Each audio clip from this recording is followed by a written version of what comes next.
Hello, horror lovers. Welcome to the chilling world of Mr. Haunt. Please subscribe.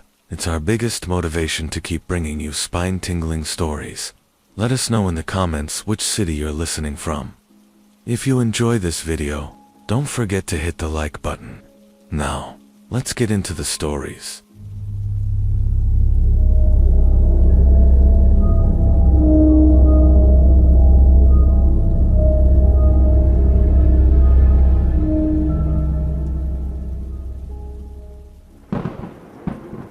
My name is Adam Harris, and I was once a photographer for a local wildlife conservation agency.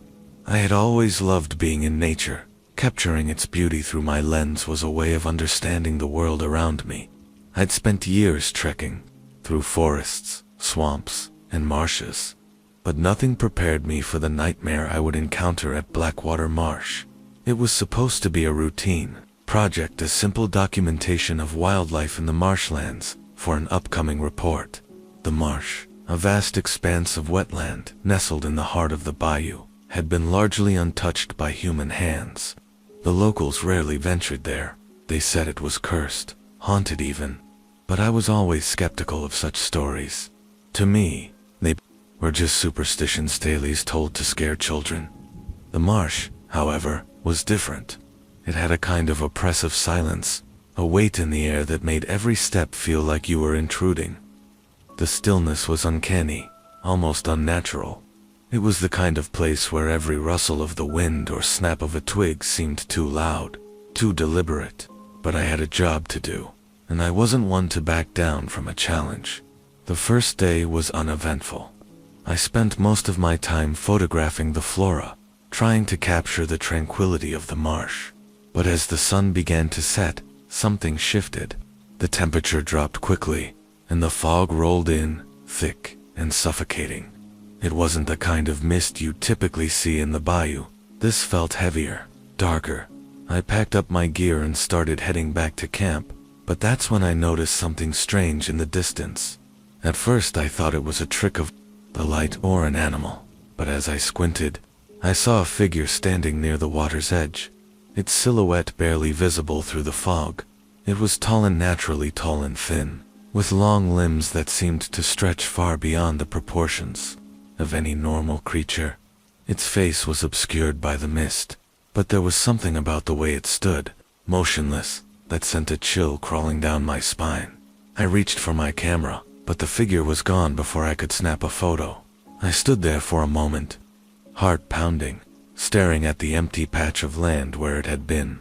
I tried to convince myself it was just a shadow, a trick of the fog, but deep down, I knew it wasn't. That night, the marsh seemed alive with sounds I couldn't identify. The usual noises of frogs, insects, and birds were absent, replaced by an eerie, almost mechanical hum that echoed through the fog. I lay awake in my tent, listening, unable to shake the feeling that something was watching me. The next morning, I decided to leave the marsh. I had enough photos for the report, and the strange encounter from the night before lingered in my mind. But as I packed my gear, something stopped me. A low growl, a sound I had never heard before, came from the direction of the water. I froze, every muscle in my body tense. It wasn't an animal growl. It was deeper, more resonant, like something alive but not quite natural. I moved cautiously toward the water's edge, trying to spot the source of the sound. My heart was in my throat as I approached, but there was nothing. The growl faded into the distance, leaving only the heavy silence behind. I didn't know what to think anymore. My logical mind told me it was an animal, a bear, maybe, or something larger, but the strange feeling that had settled in my chest told me otherwise. I couldn't shake the sense that the marsh was hiding something ancient. That evening, I decided to follow the sound of the growl, hoping it would lead me to some kind of explanation. I ventured deeper into the marsh, ignoring the warnings in the back of my mind. The fog was thicker now, swirling around my feet like something alive. It felt as though the land itself was shifting beneath me. I followed the path of the growl until I reached a part of the marsh that I had never seen before. It was a clearing of sorts, a small island surrounded by a stagnant pool of water.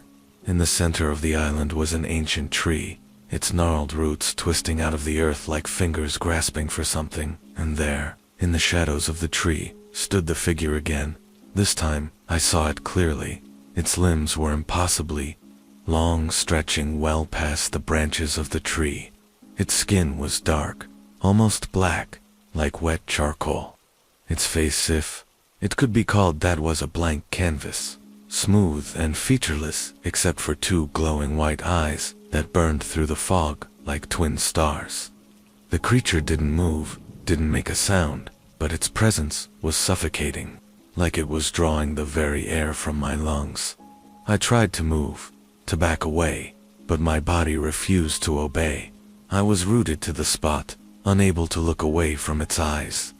They seemed to pull me in, drawing me deeper into the forest of its gaze. That's when I heard it, the whispering. It wasn't coming from the creature, but from all around me. Voices, murmuring in a language I couldn't understand. They were coming from the trees, the water, the very ground beneath my feet. It was as if the entire marsh was alive, speaking to me in a language older than time itself. I struggled to break free from the trance, but it was too late. The growling sound returned, louder now, reverberating in my chest. The ground beneath me trembled as the creature began to move, its limbs stretching unnaturally as it approached. I turned and ran, heart pounding, adrenaline coursing through my veins. The marsh seemed to close in on me, the trees twisting and reaching out like claws. I could hear the creature behind me, its growl vibrating through the earth, its heavy steps shaking the ground. I dared not look back, terrified of what I might see. I didn't stop running until I reached the edge of the marsh, gasping for breath, my legs shaking beneath me.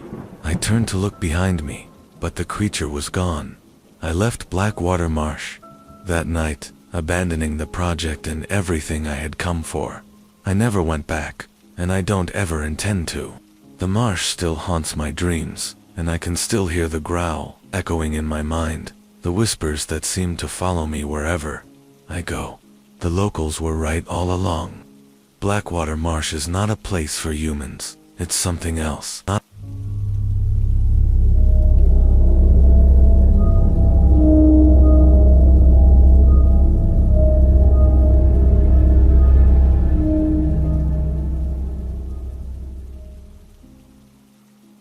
The first time I saw the tracks, I told myself it was just a bear. That's what any rational person would assume. Deep, clawed gouges in the mud, wider than my outstretched hand, leading from the tree line to the water's edge. Bear tracks, distorted by the soft earth. That's all. But then I noticed the spacing. Too close together for a bear's lumbering gait. Too deliberate, like whatever made them had been crouching, waiting. I'm a wildlife biologist. My name is Daniel Carter, and up until 2 weeks ago, I didn't believe in monsters. The Blackwater Swamp changed that. The assignment should have been simple. 3 months tracking alligator populations in this remote stretch of Louisiana bayou. The state was concerned about dwindling numbers. Too many nests raided, too many adults turning up dead with wounds that didn't match natural predators. I set up camp on a rare dry patch of land, a narrow strip of earth between the cypress knees and the still black water. The air hung thick with the scent of rotting vegetation and something else, something metallic, that clung to the back of my throat. The first night, I heard something moving outside my tent, not the usual rustle of raccoons or the splash of gators sliding into the water. This was heavier, purposeful. I lay perfectly still in my sleeping bag, gripping the hunting knife I kept under my pillow. The nylon walls of my tent trembled with each approaching footstep, then a wet, guttural sniffing, right at the tent flap. Hot breath fogged the fabric near my face. I didn't move, didn't breathe, after an eternity. The sounds faded. I didn't sleep again that night. The next morning, I paddled my canoe to the nearest semblance of civilization, a rotting fishing shack where an old trapper named Lafont sold catfish and bad moonshine. "You seen anything strange out here lately?" I asked, trying to sound casual as I showed him the photos of the tracks on my camera. Lafont's yellowed eyes locked onto mine. He didn't even glance at the pictures. "You leave them marks alone, Cher," he said, his voice gravelly with decades of cigarettes. "That's Rougarou work," I laughed. I couldn't help it. "Come on, there's got to be a logical explanation." The old man leaned across his makeshift counter, his breath reeking of whiskey and decay. "Rougarou don't care if you believe. It just cares if you listen." He grabbed my wrist with surprising strength. "You hear your name out there. You don't answer, ever." 2 nights later, I heard it. I was waist deep in the swamp, collecting water samples by the dim glow of my headlamp when the night went silent. No insects, no frogs, just the slow lap of water against my waders. Then Daniel. My blood turned to ice. It was my voice, not an echo, not an imitation. My exact tone, my inflection, calling my name like I'd just been spotted by an old friend. Lafont's warning screamed in my head. "Don't answer. Daniel, help me." The voice came from the trees to my left. I turned slowly, my headlamp cutting a trembling path through the hanging moss. Nothing, then -A. Splashed directly behind me. Something big moving in the water.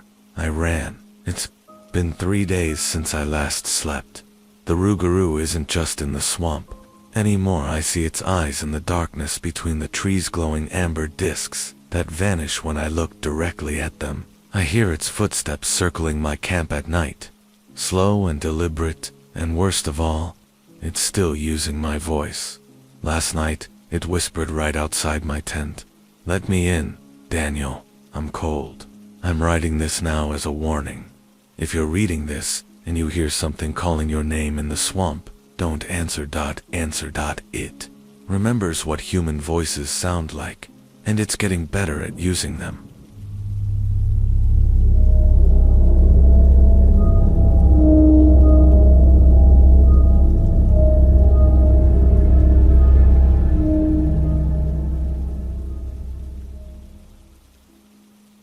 My name is Olivia Gray, and I once worked as a park ranger in the remote parts of Idaho.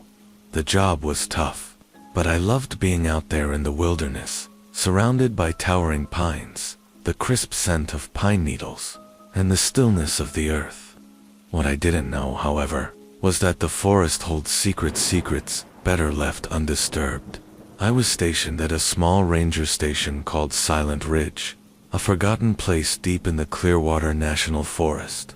The locals avoided it, and I never quite understood why. They whispered about something dark lurking in the woods, but I never took them seriously.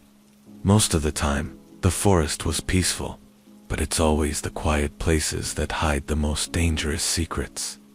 One autumn evening, while making my rounds through the forest to check on the trail markers, I stumbled upon something strange. It wasn't the usual fallen trees or scattered animal tracks. This time, it was something man-made, a series of old stone pillars, half buried in the moss. They seemed out of place, ancient in design, with no apparent purpose. I knelt down to inspect them, my fingers brushing against the worn stones.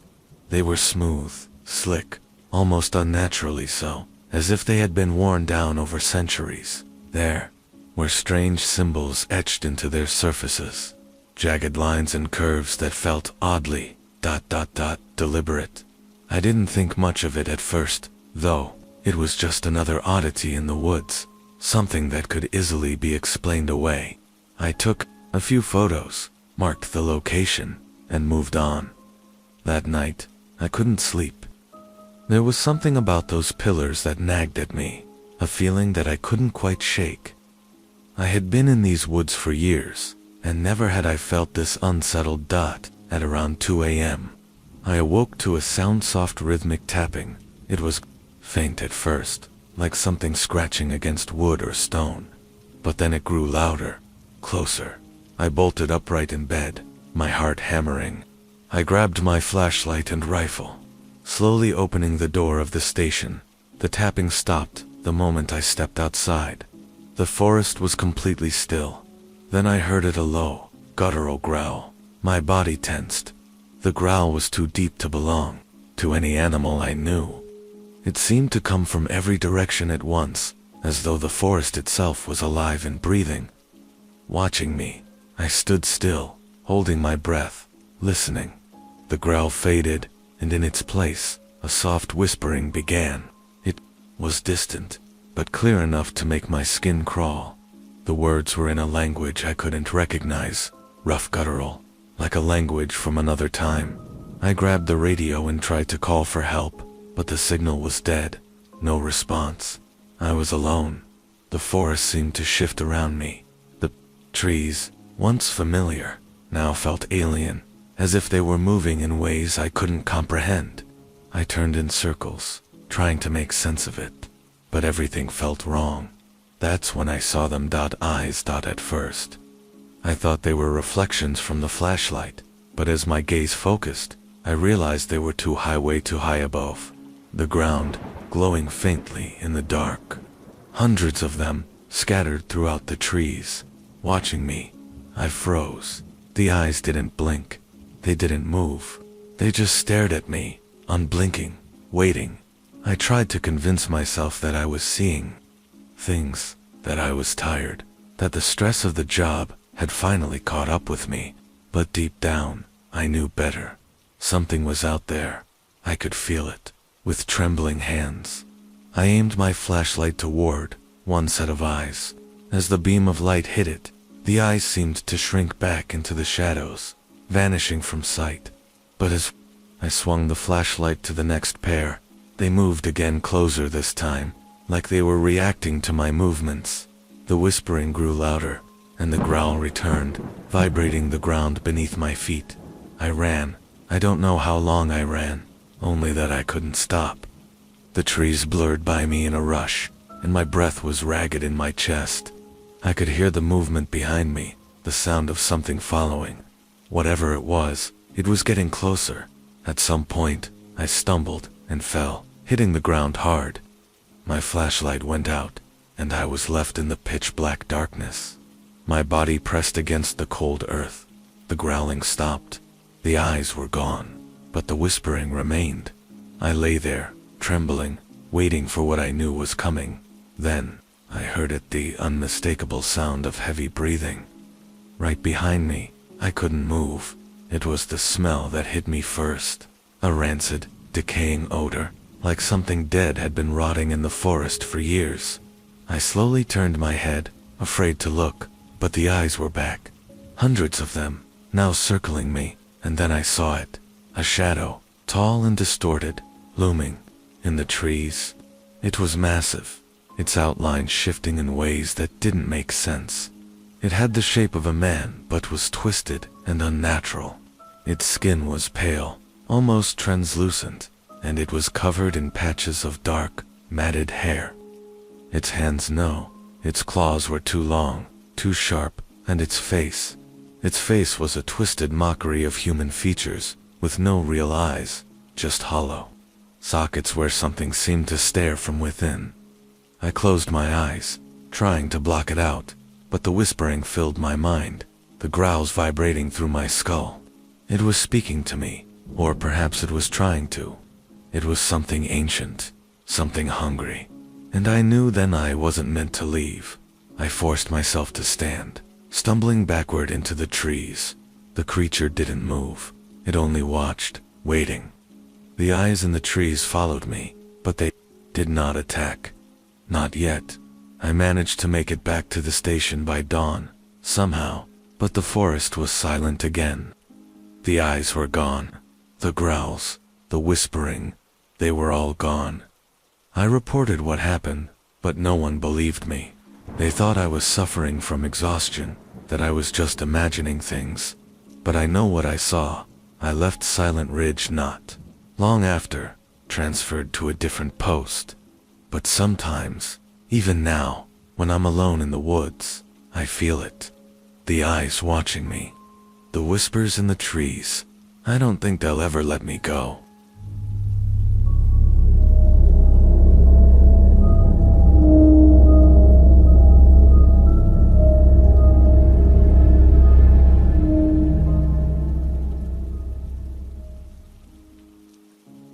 The first dead cow appeared on a Tuesday.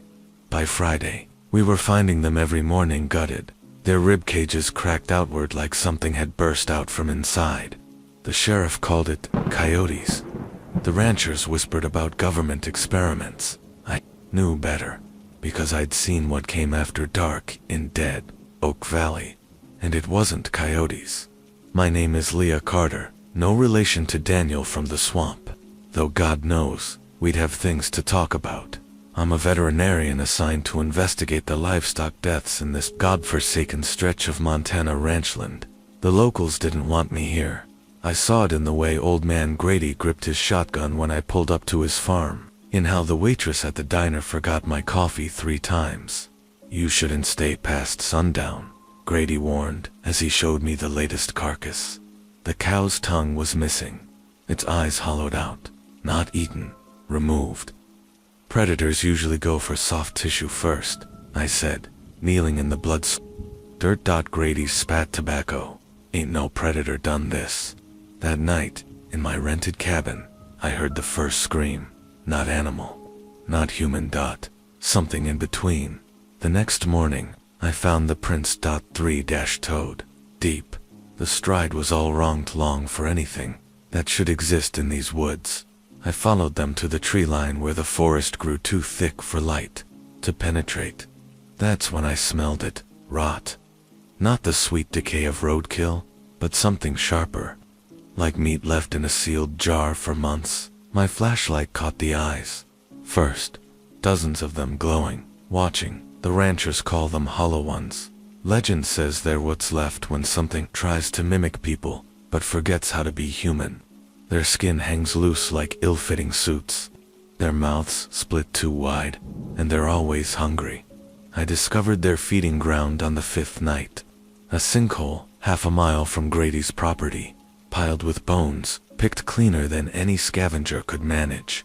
That's when I realized the cows weren't the prey, they were the bait. It started using Tommy's voice last night. Tommy Grady, the old man's grandson who went missing in '98. Leah, it called from the tree line, the syllables too perfect to knowing. Come see what we found. I didn't move, because Tommy would have been 40 now, and the voice sounded 12, there at the door, not knocking, scratching. The sheriff won't come. The Gradys packed up and left. I'm the only one left who knows what's really happening in Dead Oak Valley, and I think they like being known.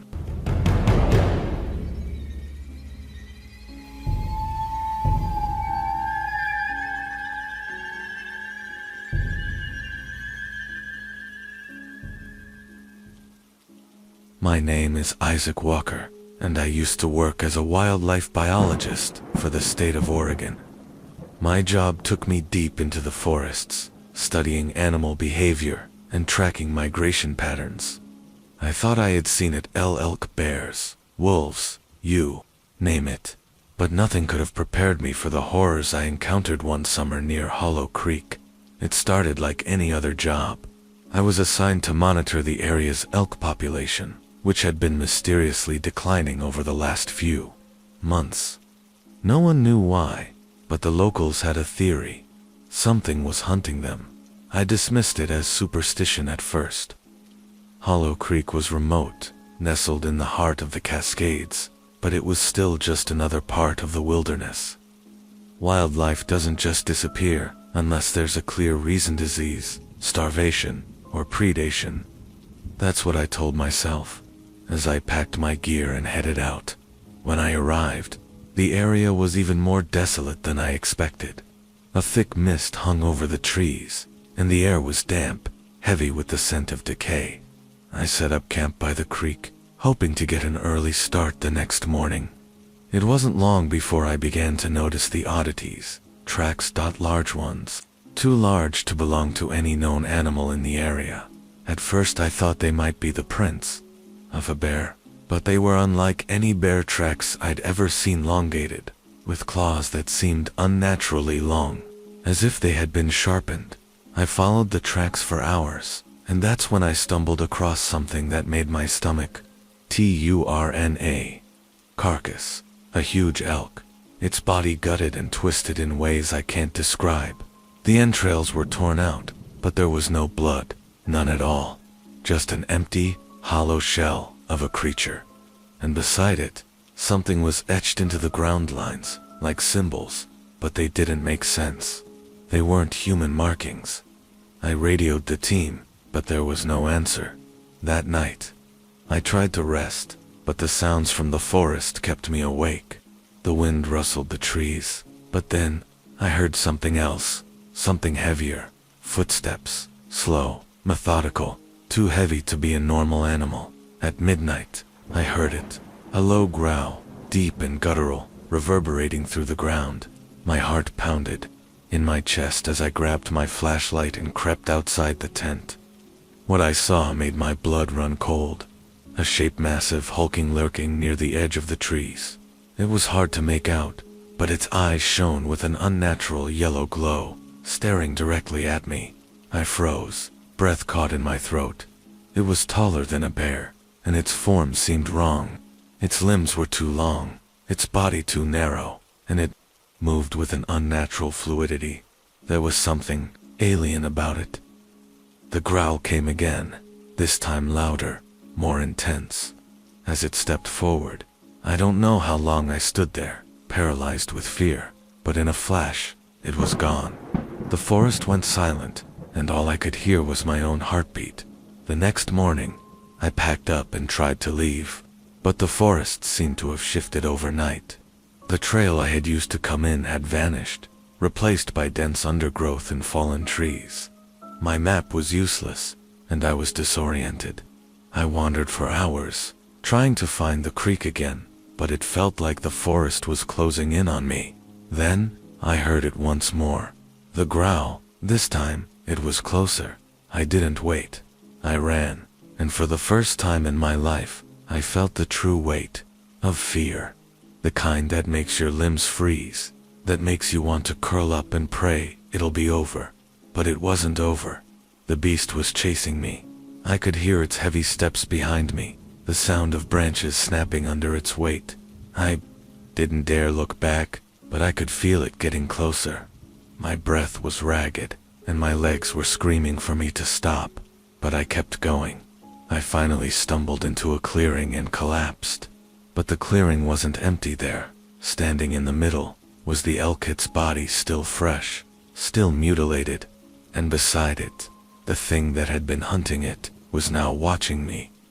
It stepped into the light. I don't know how to describe it. Its face was like a twisted combination of human and animal, a grotesque mockery of both. Its mouth was too wide, its teeth too sharp, and its yellow eyes burned with an intelligence that made me want to scream. It didn't move toward me. It just stood there, watching. Then, it spoke in a voice that was not its own, but something deeper, something older. Leave. I didn't argue. I ran faster than I ever had in my life, not stopping until I reached the edge of the forest. When I made it to safety, I was a different person. I reported the incident, of course, but no one believed me. They said it was just a bear or some other animal, but I knew the truth. I knew what I had seen, and I knew that whatever it was, it still watches, still waits. I left the job soon after. I never returned to Hollow Creek, but sometimes, when I walk through the forest now, I hear the growl. I see the yellow eyes in the shadows, and I know that it's waiting for me. Waiting for the day I slip up and step back into its domain.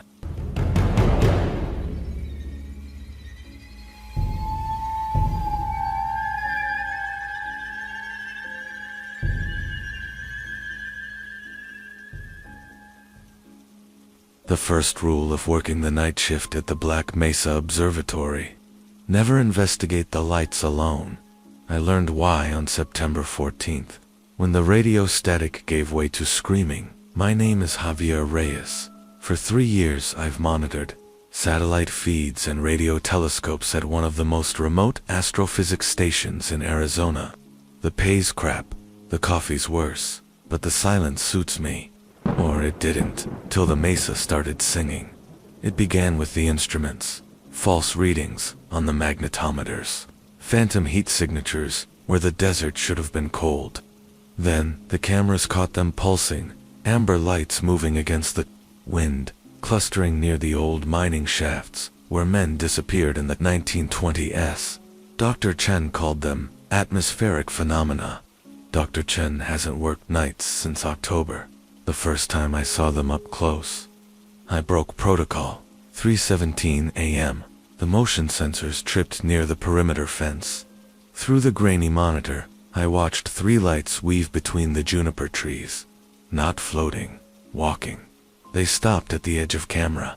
Ranged out one turned. It looked at me. The feed cut out when I played back the recording. All that remained was a whisper, buried in the static. "We see your bones." The Navajo security guard quit. Last week, before he left, he pressed a leather pouch into my hand. "Skinwalkers don't glow," he said.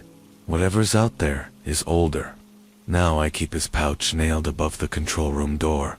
The lights haven't crossed the fence since, but last night, the radio picked up something new, a voice repeating coordinates in perfect English.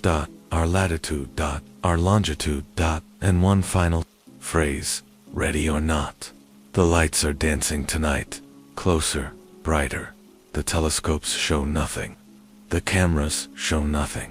But when I step outside, the desert falls silent, and from the mesa's edge, something luminous unhinges its jaw.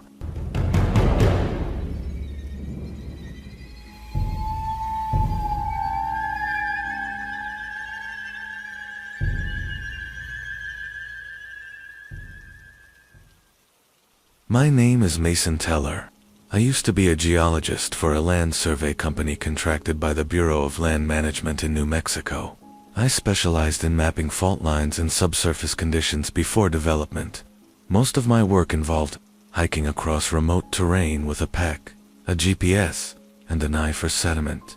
I never expected to stumble into something I could not explain. In the spring of 2021, my team was sent to survey a patch of federal land east of Coyote Mesa Flattop Formation, miles from the nearest paved road. It was arid country, all red rock, dust devils, and empty skies. The kind of place where the wind talks to itself. There were rumors about the mesa. Locals said it was cursed, that animals would not cross its shadow, that cattle mutilations had occurred nearby for decades. The native tribes would not even speak of it. I ignored the stories. That was a mistake. We arrived in a pair of off-road trucks and set up a small base camp near the base of the mesa. It was just me and a junior assistant, Darren, since the site was too remote for the full crew. Our job was simple. Hike the perimeter, plant a few sensors, take soil samples, and leave. On our first day, everything seemed normal, but by dusk, I began to feel ... watched. There was no sound, no birds, no bugs, not even the rustle of wind through the grass, just silence, thick and deliberate. Darren was visibly on edge. He claimed he saw something tall, watching us from the top of the mesa. I chalked it up to heat and nerves. That night, we camped under the stars at 2:13 a.m. The sensors triggered all of them, simultaneously. I checked the readouts, massive ground movement, but no shaking, no vibration. Like something heavy had passed just beneath us. Darren was pale. He said he heard whispering outside the tent, words he could not understand. We radioed back to HQ, no signal. By morning, things had escalated. Our gear had been moved. Not stolen, just ... rearranged. Our GPS units now pointed toward the mesa, even though we had programmed them to avoid it. I told Darren we were cutting the trip short, but the trucks would not start. No cell service, no radio, no option but to hike to the nearest ranger station, 15 miles away. We set off before noon. 5 miles and we spotted something strange. A hole in the earth. Not a sinkhole, but a perfect circle 10 feet wide, impossibly deep, like it had been bored out with precision, and it was breathing. The air around it pulsed, hot and cold in rhythm. Darren leaned over it. Something grabbed him. It happened fast. A blur of motion, a sound like tearing wet cloth, and he was gone, swallowed whole. I screamed. I ran. I do not remember how I made it to the station. When I returned with help, the hole was gone, completely gone, like it had never been there. They told me I was dehydrated, delirious, that I had imagined it. But I know what I saw. I know what took Darren, because sometimes, late at night, I feel it again. The humming, the pulsing beneath my feet, as if the ground is watching me, as if something under Coyote Mesa followed me home.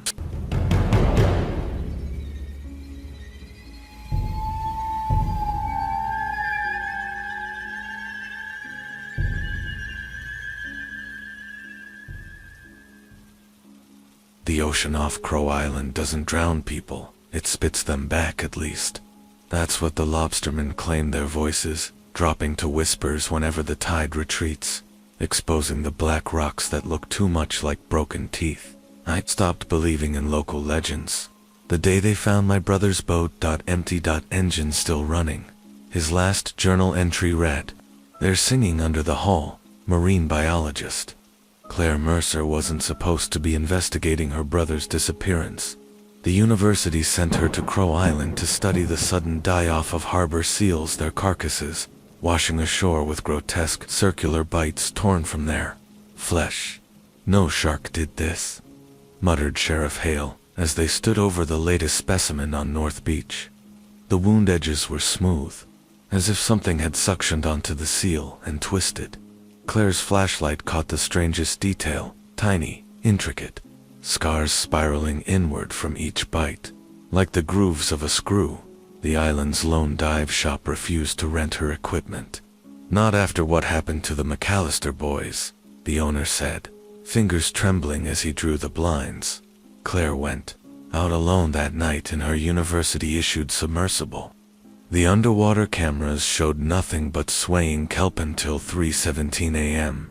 when the sonar detected a massive shape rising from the trench. The feed cut just as the screams began, not through the hydrophones inside the hull. They found the submersible, beached at dawn, its hatch sealed from the outside. Inside, Claire's recorder played a single sentence on loop.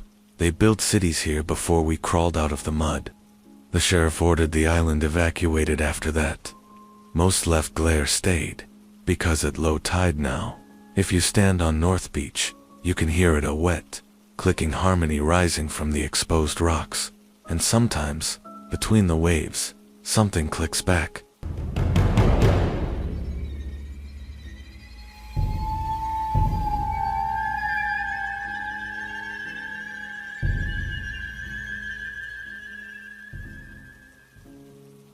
My name is Thomas Redding. I am a father, a husband, and a man who no longer sleeps through the night. In 2019, I moved my family to a rural town in West Virginia called Deering's Hollow. It was meant to be a fresh start. My wife, Lindsay, and I had grown tired of city life sirens, deadlines, and the feeling that we were always sprinting towards something invisible. So when my great uncle passed and left us a cabin by Black Hollow Creek, we packed our things and headed into the mountains. I should have done more research. I should have asked why the place had been abandoned since the 1960s. The cabin was small, but solid, 2 bedrooms, old wood stove, and a wraparound porch that faced the narrow creek. It was peaceful, the kind of place where sound seemed to disappear into the forest. For the first time in years, we could hear ourselves breathe. But peace is deceptive. The locals were kind, but distant, especially when I mentioned where we lived. "Oh, that's real close to Black Hollow," they'd say, eyebrows tightening. I asked what the big deal was. Some would deflect. Others would mutter about the screamer. I thought it was folklore, until The night I heard it, it started as a low moan, like the sound a deer might make when hit by a car. But it grew. It rose in pitch until it was no longer animal, or human, or anything I had words for. It was pure suffering, and it came from the trees across the creek. Lindsay and I rushed to the porch. I swept the woods with a flashlight. Nothing, but the scream came again, closer this time. Our daughter, Ellie, started crying. She said there was a tall man outside her window. I ran around the house with a bat. I found no tracks, no broken branches, just silence. The next day, I went into town and asked the shopkeeper about the screamer. An old man nearby overheard and pulled me aside.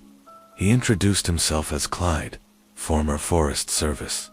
"You got kids, right?" he asked. I nodded. "Get 'em out. That thing, whatever it is, feeds on fear, starts by watching, then whispering, then screaming. If you hear it scream 3 nights in a row, it's already inside your home." I laughed, nervously. "That's just a story." His face didn't move. I had a son. That night, the scream returned. It was worse. This time it wasn't in the forest. It was in our backyard, and it was saying my name, Thomas. Lindsay begged me not to open the door.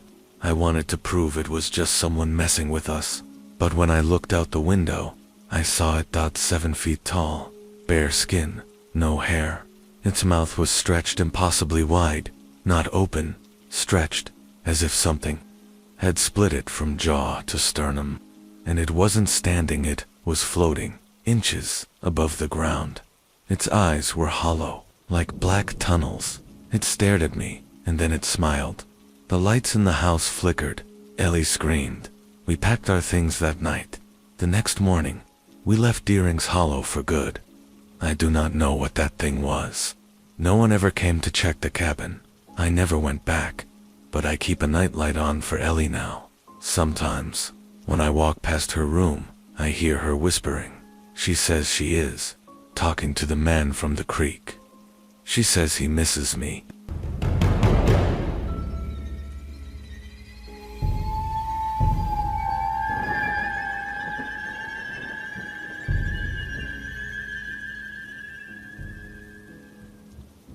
The highway through the Nevada desert has 37 emergency call boxes between Reno and Tonopah. I know this because I stopped at every single one after what happened at mile marker 77. The rental car's engine had been overheating since BD, but the real trouble started when I pulled over at that empty rest stop. No buildings, just a cracked concrete pad with a single flickering sodium light and a sign reading "Node Services." The kind of place that exists solely so truckers don't piss on cactuses. That's where I saw the first one.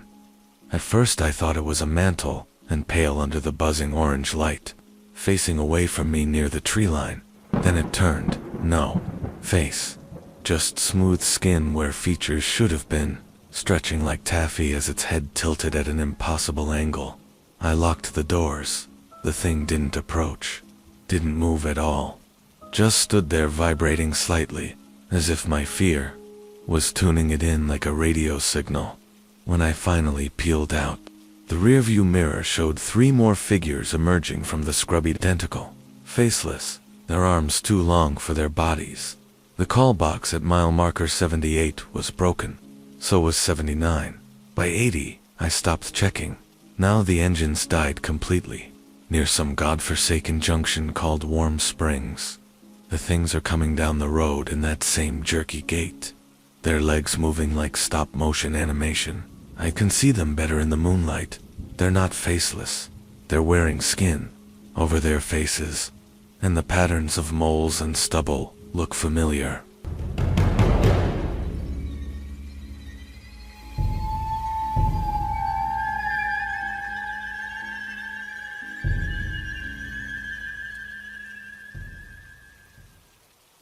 My name is Elijah Kerrigan, and I used to be a backcountry firefighter. The key word here is used to be .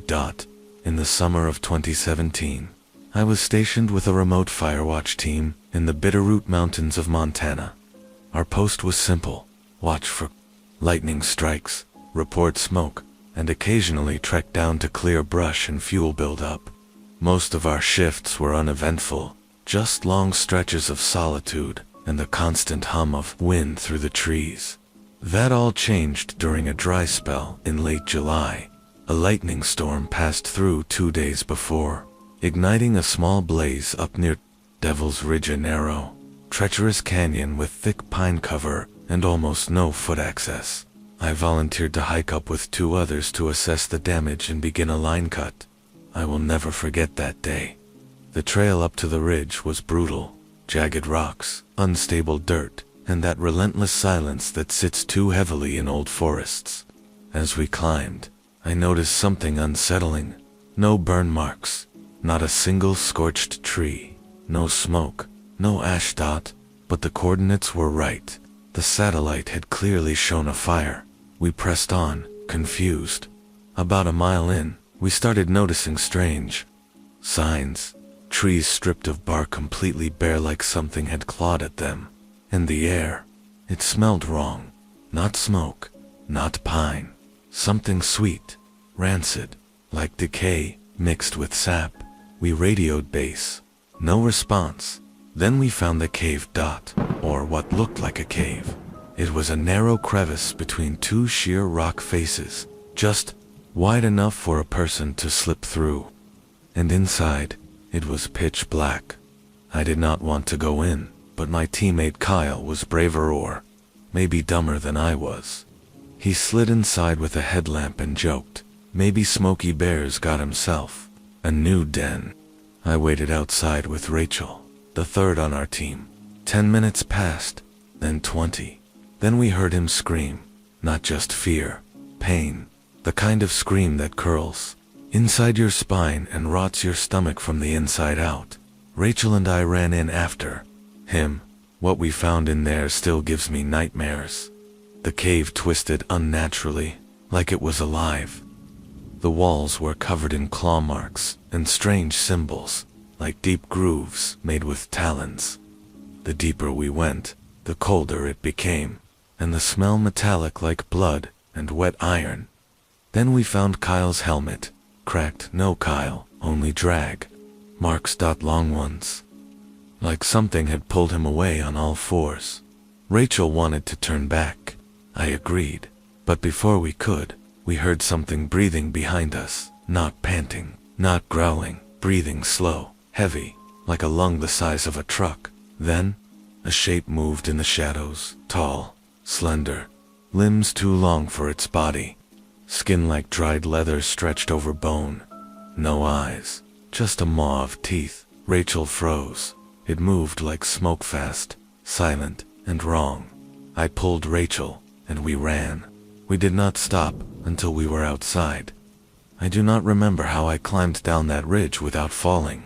I do not even remember the pain in my legs. We made it back to base by nightfall. They found Kyle's body 2 days later, at least. What was left of it? His chest was torn open. His heart was missing, but there was no blood, just a strange symbol carved into the skin above where his heart used to be. It looked like a twisted spiral. One of the rangers called it a death coil, said he had seen it once before, back in the 70s on another body found near Devil's Ridge. The official report said Kyle was killed by a cougar, but there were no claw marks. No bite patterns, no tracks. Just that symbol. Rachel and I quit the next day. I moved to Portland. I work at a bookstore now. No more woods, no more fire watch, but sometimes I still wake up to the smell of burning pine and decay. And sometimes I hear something breathing just outside my window. And every once in a while, I find that spiral symbol scratched into the frost on my windshield.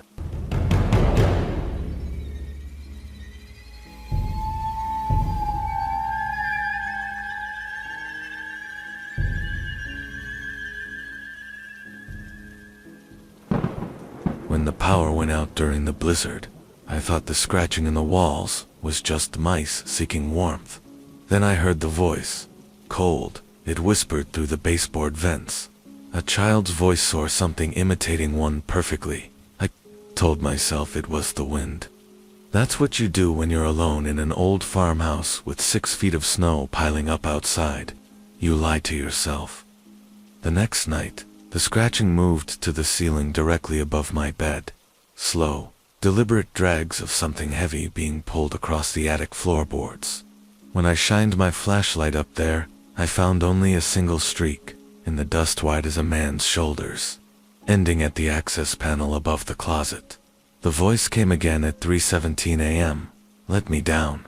That's when I noticed the blood dripping from the vent. Not fresh, thick and black, like old engine oil, forming perfect circles on the hardwood floor. When I touched it, the substance moved against my finger, not flowing, but retracting back into the vent, like a living thing. The sheriff's deputy finally made it out this morning, after the plows came through. He didn't believe me until we opened the crawl space.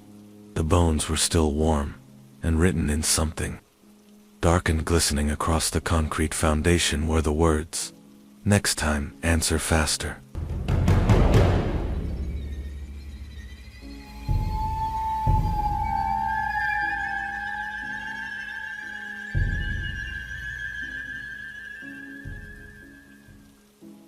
I am Javier Morales, and I no longer go near lakes, especially not Stillwater Lake. Back in 2018, I worked as a seasonal wildlife monitor for a small town in Washington called Grayfield. Most people have never heard of it, just a tiny dot on the map tucked between endless pine forests and ancient glacial lakes. Stillwater Lake was one of those untouched places. No cabins, no tourists, no noise. It was silent, still, too still. The local rangers had been receiving reports of strange animal behavior: vanished deer herds, birds avoiding the shoreline, even bears steering clear of the area. That was where I came in. My job was to record changes in animal migration and report anything unusual. What I found still haunts me. It began innocently enough. I set up my trail cameras, marked GPS coordinates, and made camp near the lake's edge. The water was glassy, unmoving, reflecting the sky too perfectly. It was almost hypnotic. But the first night, something woke me up. A splash, not like a fish jumping. This was deeper, heavier, like something huge breaking the surface and sliding back in. I peeked out of my tent. Nothing but the ripples were spreading across the lake, perfectly concentric. Then, silence. I told myself it was a moose, or maybe a beaver. The next day, I checked my cameras. One of them facing the water was destroyed, not knocked over, shredded. Teeth marks, deep gouges, the metal casing bent like a soda can. That night, I moved my tent farther inland, but around midnight, I heard it again. Splash. Then another. Then a strange, low, hum-like singing, but deeper, unnatural, like it came from the lake itself. And then a voice, Javier, clear, human, but stretched somehow, like underwater. I stumbled out of my tent, flashlight trembling in my hand. Nothing, except a trail of wet footprints. Not boots, bare feet, huge, webbed. They led from the lake to my tent and back again. I wanted to leave, but the nearest road was a day's hike. At dawn, I packed up and started walking, but something followed me. I could hear the soft crunch of wet ground behind me. Not constantly, just every few minutes, like it was reminding me. It was there at one point. I stopped for water and saw it half submerged, maybe 20 feet out. A long, pale head, just barely breaking the surface.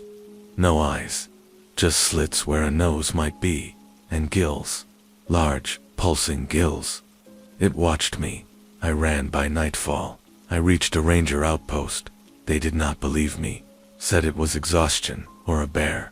But one of the older rangers dangled me aside. You saw it, didn't you? I nodded. He told me they used to call it the Stillwater Sleeper.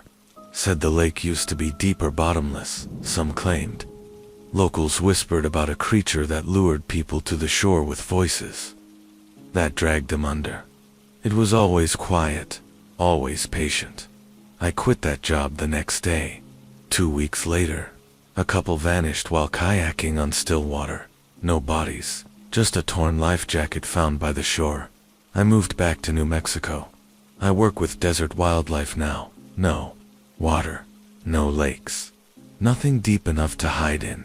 But sometimes, when I close my eyes, I hear that voice again, muffled, distant calling from beneath the surface, and I wake up to wet footprints by my door.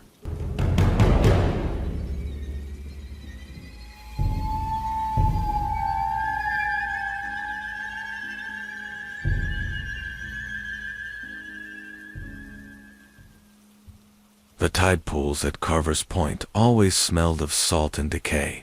But that summer, the stench turned thicker, darker like a butcher's floor after a week without power. We should have left when the crabs stopped coming, when the gulls abandoned their nests. But fishermen are a stubborn breed, and my father most of all. It's just a warm current, he insisted, mending his nets by lantern light. The fish will come back. Then they found the first diver, or rather, what was left of him, his wetsuit peeled inside out, like a banana skin. The neoprene fused to his flesh in perfect spiral patterns. The coroner called it anomalous decomposition. The old Portuguese widows who still left offerings at the tide crosses knew better. O velho está com fome, they whispered. The old one is hungry. I stopped believing in sea monsters the day I turned 12. I started believing again the night I saw what the spring tide dragged in. It was the sound that drew me to the docks, a wet, rhythmic smacking like a dog whirring a bone. My flashlight beam caught the thing crouched between the pilings, its back hunched and glistening. At first I thought it was a seal. Then it turned. The face was almost human. Almost.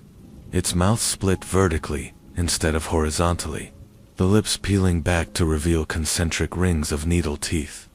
In its webbed hands, it cradled a fisherman's buoy, the kind old man Costa had tied to his wrist the day he vanished.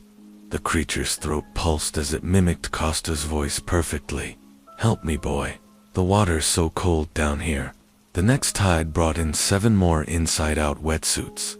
The Coast Guard found my father's boat adrift, 3 miles offshore.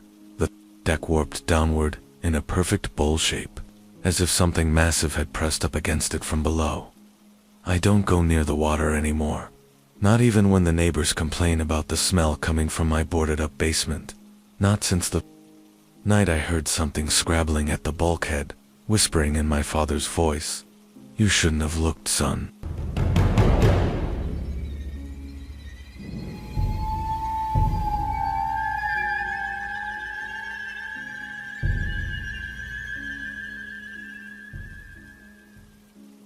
My name is Alyssa Carson, and I have not stepped foot in the forest since the summer of 2019. I grew up in Oregon, in a small town called Hollow Creek, population, maybe 900 on a busy weekend. I loved 2 things growing up: sketching wildlife and hiking alone in the forest trails behind our house. My mom always said I was too bold for my own good, but the forest was my sanctuary. I felt more myself among pine needles and birdsong than I ever did at school. That summer, I was 19. I had just come home from my first year of community college and wanted space to think. One afternoon, I grabbed my sketch pad, filled my water bottle, and took off down Pine Needle Trail, one of the lesser-used paths behind our property. I knew every inch of that trail, where the owls nested, where deer tracks vanished into shrubs, even where the moss felt thickest underfoot. About 2 miles in, I noticed something odd. Silence, no birdsong, no rustling, even the wind had gone. Still. At first I chalked it up to a shift in weather. Maybe a storm was coming. But then I heard it. A whisper, soft, like someone calling my name. "Alyssa, ... from somewhere ahead. I froze. It was not a shout. It was too low, too ... deliberate. I spun around, expecting to see someone. No one. The trail behind me was empty. I thought maybe someone I knew was messing with me. A neighbor's kid, or a hiker, playing a prank. But I felt something in my gut, something ancient. That whisper, it sounded like my mother, but I knew for a fact she was home baking zucchini bread. Still, I called out, "Hello?" No answer. But the whisper came again, closer. "Alyssa." This way. My heart thudded. I had a sudden urge to run, but forced myself to walk slowly, calmly, back toward the house. The whisper followed me. Only when I stepped back into our backyard did the sounds of birds return, like someone had turned the volume back on.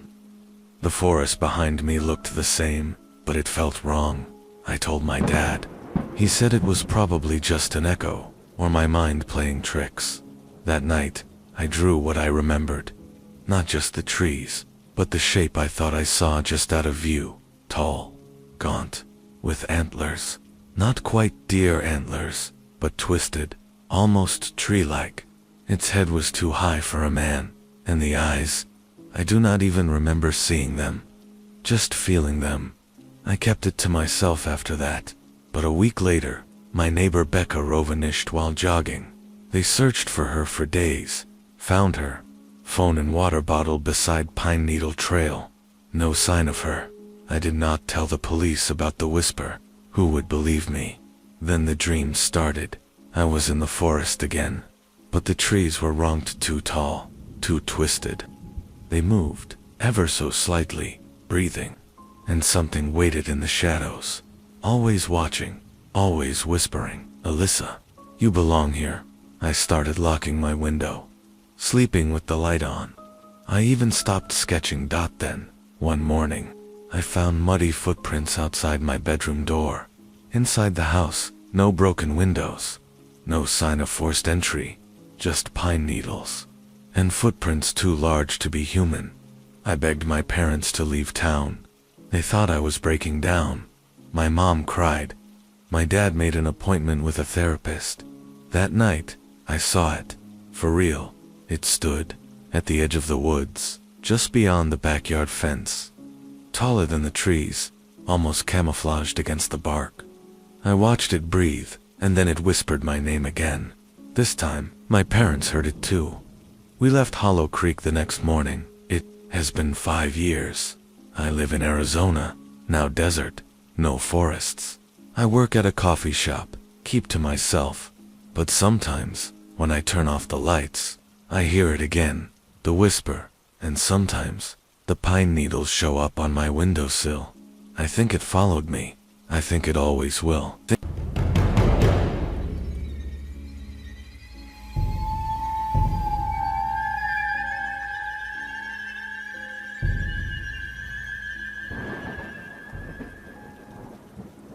The combine harvester choked on something at 3:17 p.m.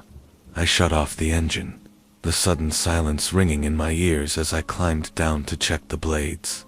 That's when I saw the first strand of hair, long, dark, and tangled around the cutting teeth. Too much to have come from a single person. The Andersons' farm had been empty since the incident last harvest season. Everyone in town knew the story. How Old Man Anderson swore something was stealing his crops at night. How they found him standing in the middle of his field at dawn, his mouth stuffed with unhusked wheat. The coroner said he'd choked. The way his hands were folded over his stomach like he'd been holding something. Never made the report. Now the bank owned the land, and I was just the hired hand brought in to salvage what the drought hadn't killed. The second strand came at dusk, wrapped around the steering wheel when I returned to the cab. Then the radio static resolved into a whisper. "You're cutting too deep." I should have left then, but farmers don't walk away from wages, not in years like this. So I kept working as the sun bled out across the prairie, the combine's floodlights carving a path through the swaying grain. That's when I saw them, figures, standing perfectly still between the rows, too tall, too thin. Their arms hung limp at their sides, fingers brushing the tops of the wheat stalks. I counted 7 before the lights hit the 8th, and it turned. No face. just a smooth expanse of flesh where features should be, stretching tight as it cocked its head at an impossible angle. The engine died, the cab lights flickered, and from every direction at once, the wheat began to rustle not from wind, but from something moving beneath it, something big. The last thing I saw before the power came back was the harvest monitor screen, its yield calculations replaced by a single, flashing message.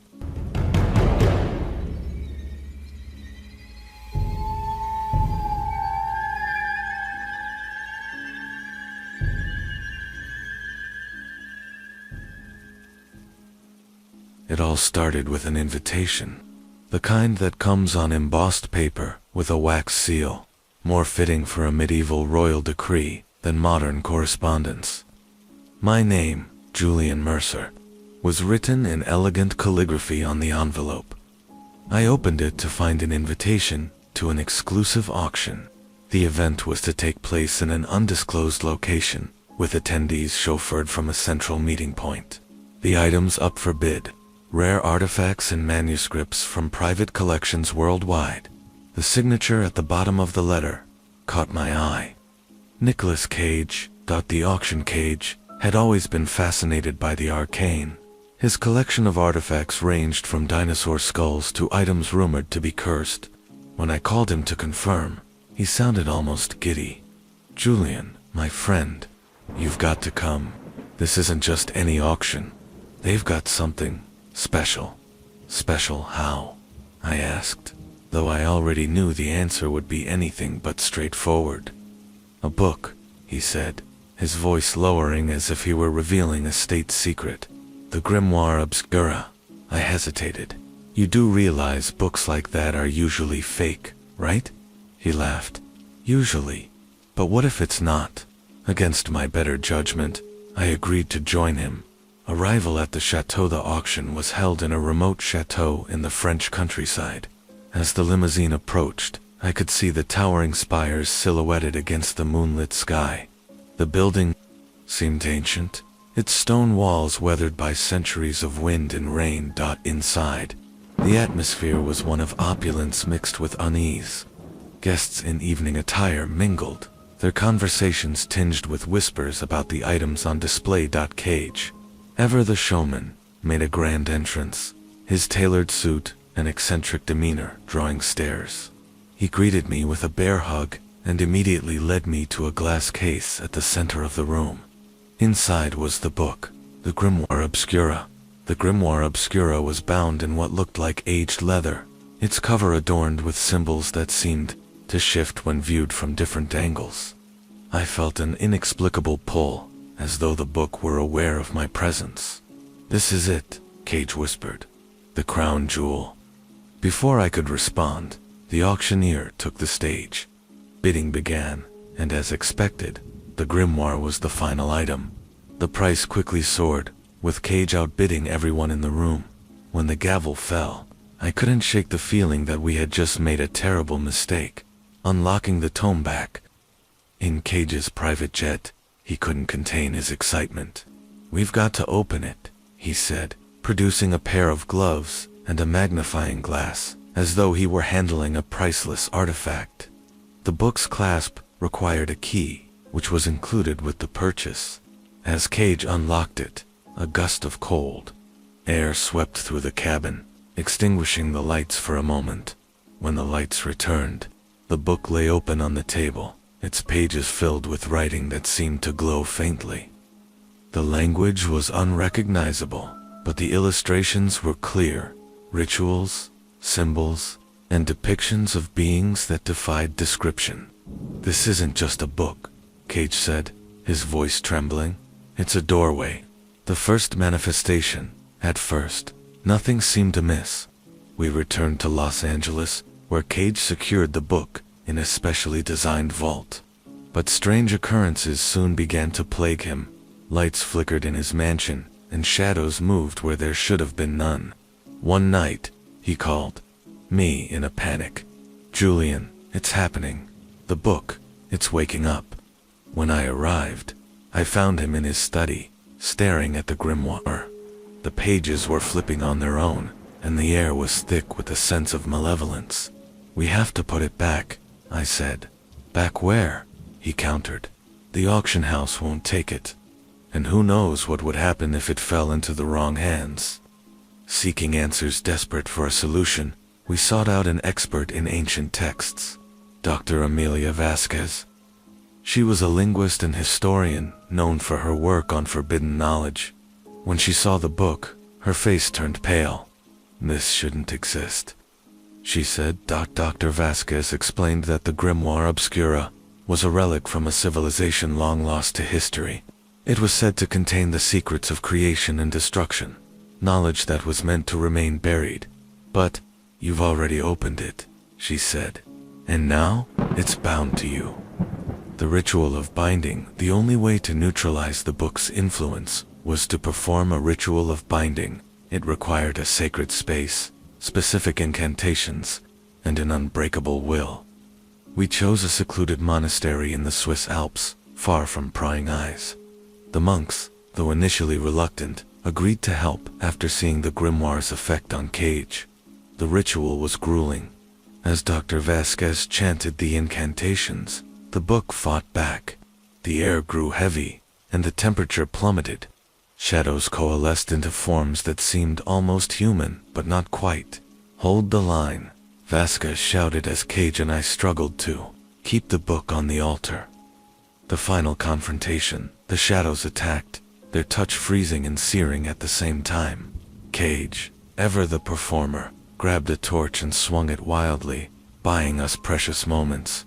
"I didn't sign up for this," he yelled, though his grin suggested he was secretly enjoying the drama. With a final, deafening chant, Vasquez completed the ritual. The shadows dissolved, and the book slammed shut with a force that knocked us all to the ground. When we looked up, the grimoire was gone. Aftermath back in Los Angeles, Cage and I tried to make sense of what had happened. Dr. Vasquez assured us that the book was sealed away, its power neutralized. Cage, ever the optimist, saw the ordeal as inspiration for his next role. "You can't buy material like this," he said, already jotting down notes. As for me, I returned to my quiet life, though the memories lingered. The grimoire may have been banished, but I couldn't shake the feeling that its influence still lingered, waiting for the right moment to resurface. And so, life went on, though the shadows of the past were never far behind.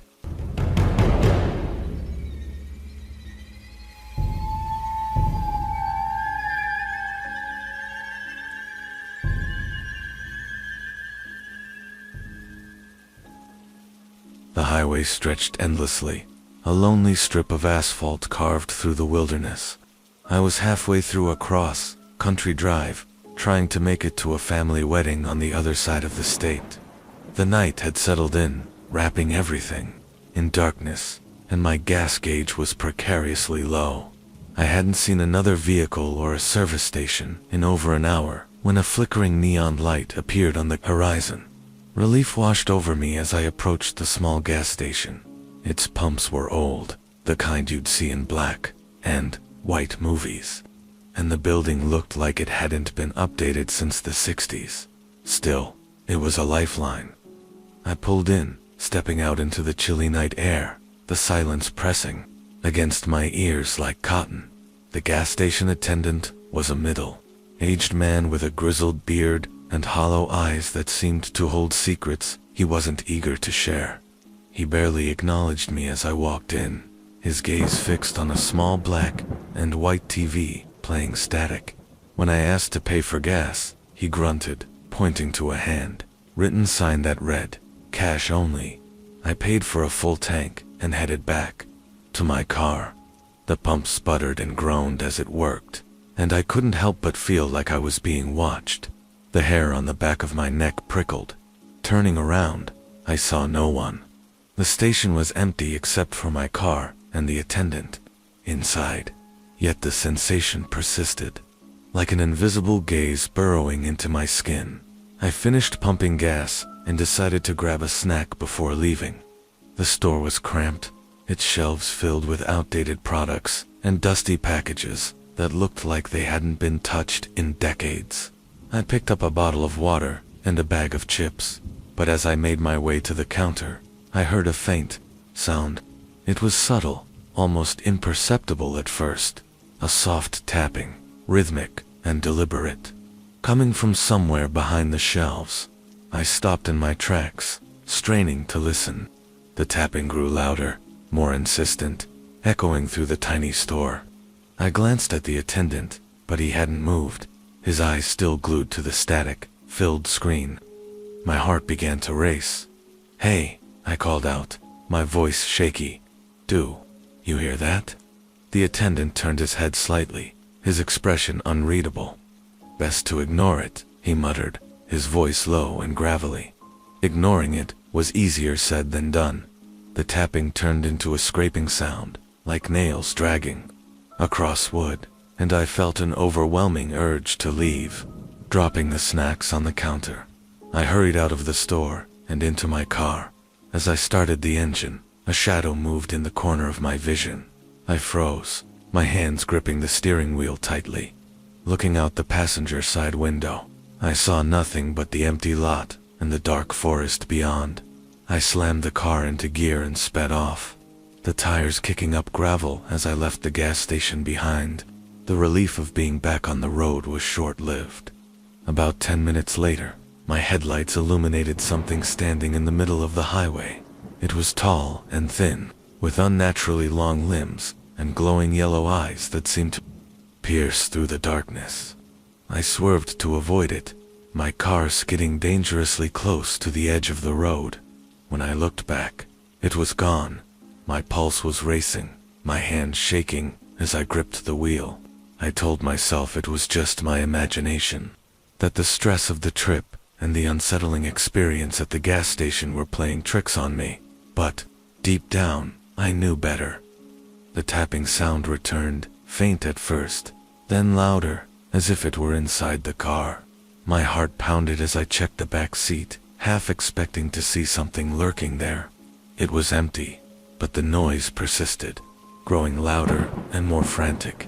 I floored the gas pedal, desperate to put as much distance between myself and whatever was happening. The sound finally stopped as I approached the lights of a small town. I pulled into the first motel I saw, my nerves frayed and my body trembling. The next morning, I told the motel clerk about the gas station, describing its location and the strange events. She gave me a puzzled look and said, "There hasn't been a gas station on that stretch of road for over 20 years. It burned down after a fire killed the owner and his family." Her words sent a chill down my spine. I left the town as quickly as I could, vowing never to drive that route again. Even now, I can't explain what happened that night, but every time I see a flickering neon sign on a dark highway, I feel a shiver of fear. Some places should remain forgotten.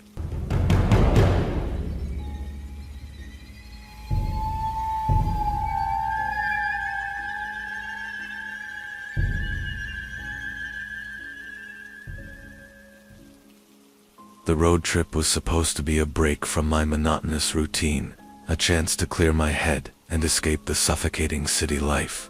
My plan was simple: drive from one coast to the other, stopping only when absolutely necessary. But as night fell on the second day of my journey, the hunger pangs in my stomach were impossible to ignore. I was somewhere along Route 46, a remote stretch of road flanked by dense forests on either side. My GPS showed no signs of civilization for miles, and my phone had long since lost signal. When I saw a faint neon glow in the distance, relief coursed through me. The sign above the small diner read Evelyn's 24-hour eatery. It flickered, sporadically casting an unsettling green hue on the cracked asphalt of the parking lot. The building looked old, almost forgotten, yet its windows were lit, and a faint hum of life emanated from inside. I parked my car and stepped into the diner. A bell jingled above the door, announcing my arrival. The interior was straight out of a bygone era, with red vinyl booths, a jukebox in the corner, and a long counter lined with chrome stools. Behind the counter stood a woman in her late 50s, her graying hair tied into a neat bun. She smiled warmly. though her eyes betrayed a tiredness that seemed to seep into every corner of the diner. "Welcome, honey," she said, her voice kind but tinged with something I couldn't quite place. "Sit anywhere you like." I chose a booth by the window, the vinyl seats sticking to my skin. Outside, the forest loomed, its shadows shifting ominously under the dim light of the parking lot. The woman approached with a menu. "Name's Evelyn. What can I get you?" I ordered a burger and coffee, trying to shake off the uneasy feeling that had settled over me. As I waited, I noticed the other patrons. A man in a trucker hat hunched over a bowl of soup, a young couple, whispering intently, and an older man staring blankly at his plate. There was something off about them. Their movements were slow, almost mechanical, and none of them acknowledged my presence. Evelyn returned with my food, and I couldn't help but ask, "Is it always this quiet here?" She paused, her smile faltering for a fraction of a second. "We don't get many visitors this late. Just the regulars." I nodded, though her answer didn't explain the strange atmosphere. The burger was surprisingly good, but as I sipped my coffee, I noticed something peculiar. The jukebox in the corner, though silent, emitted a faint hum, like it was on but stuck between songs. It seemed to pulse in time with the fluorescent lights, which flickered intermittently. Then the doorbell jingled. A man walked in, his face obscured by a hood. He moved with a deliberate slowness, his heavy boots thudding against the linoleum floor. Every head in the diner turned to watch him, their eyes wide with what I can only describe as fear. He took a seat at the counter, and Evelyn hesitated before approaching him. Their conversation was too quiet for me to hear, but her body language screamed discomfort. The man finally turned his head, and I caught a glimpse of his face. It was pale, almost translucent, with sunken eyes that seemed devoid of life. He looked directly at me, and a cold wave of dread washed over me. The young couple suddenly stood, leaving their half-eaten meals behind. The man in the trucker hat followed suit, and even the older man shuffled out without a word. Within moments, I was the only patron left. Evelyn approached my table, her demeanor shifting from warm to urgent. "You should leave," she said, her voice low. "What's going on?" I asked, my heart pounding. She glanced over her shoulder at the man, who was now staring at the jukebox. "Just trust me. Pay your bill and go." I didn't argue. Pulling out a few bills, I left them on the table and hurried to the door. As I stepped outside, the air felt heavier, almost oppressive. I climbed into my car, and as I started the engine, I looked back at the diner. Through the window, I saw Evelyn standing frozen, the hooded man now inches away from her. The lights flickered violently, and the jukebox began to play a haunting, distorted tune. I didn't stick around to see what happened next. I drove as fast as I could, the diner disappearing in my rearview mirror. That night, I couldn't sleep. The image of Evelyn and the hooded man haunted me, and the distorted melody played over and over in my mind. When I tried to find Route 46 on the map the next day, it didn't exist.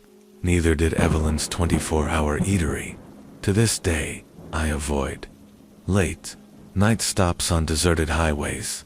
Some pit stops aren't meant to be found, and some roads are better left unexplored.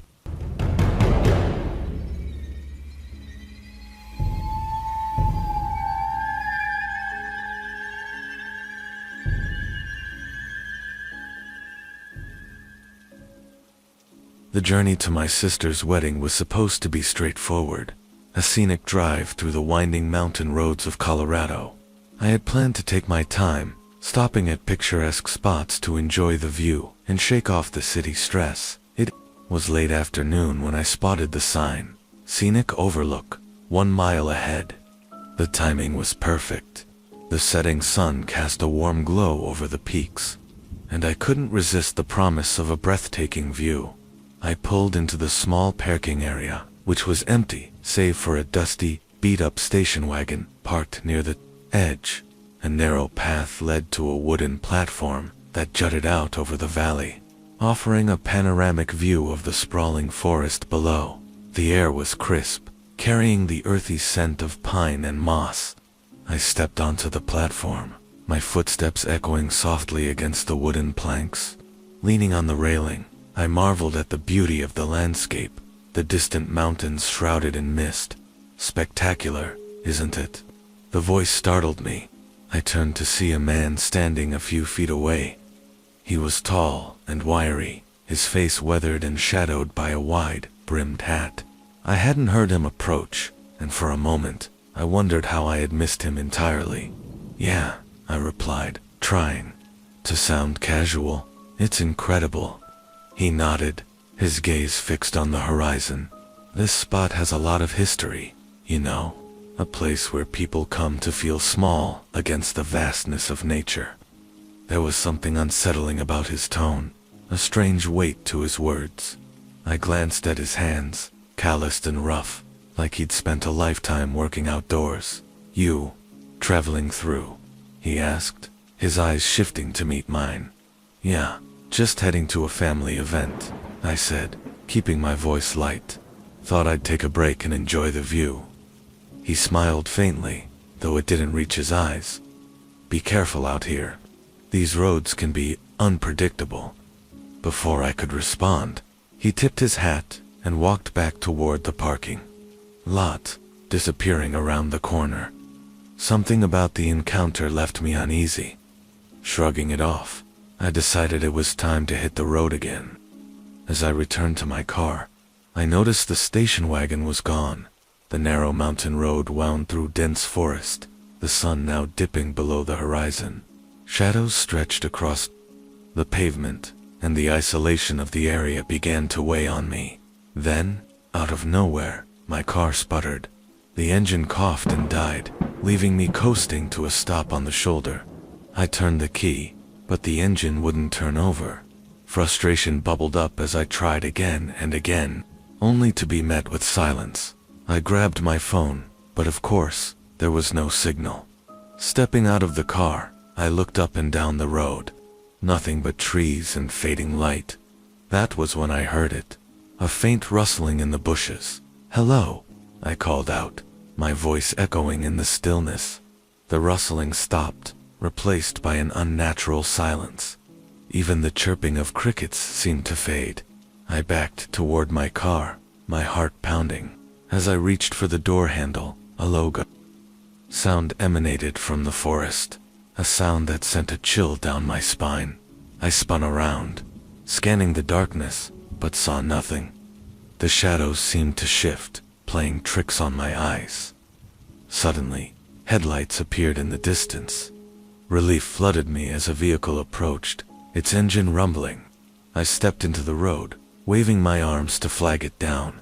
The car slowed, and as it came closer, my relief turned to dread. It was the station wagon, the same beat-up vehicle I had seen at the overlook. The driver rolled down the window, revealing the same man from earlier. His face was unreadable in the dim light, but his voice was calm, almost too calm. "Car trouble?" he asked. I hesitated, every instinct screaming at me to refuse his help. "Yeah, it just died on me." He nodded slowly.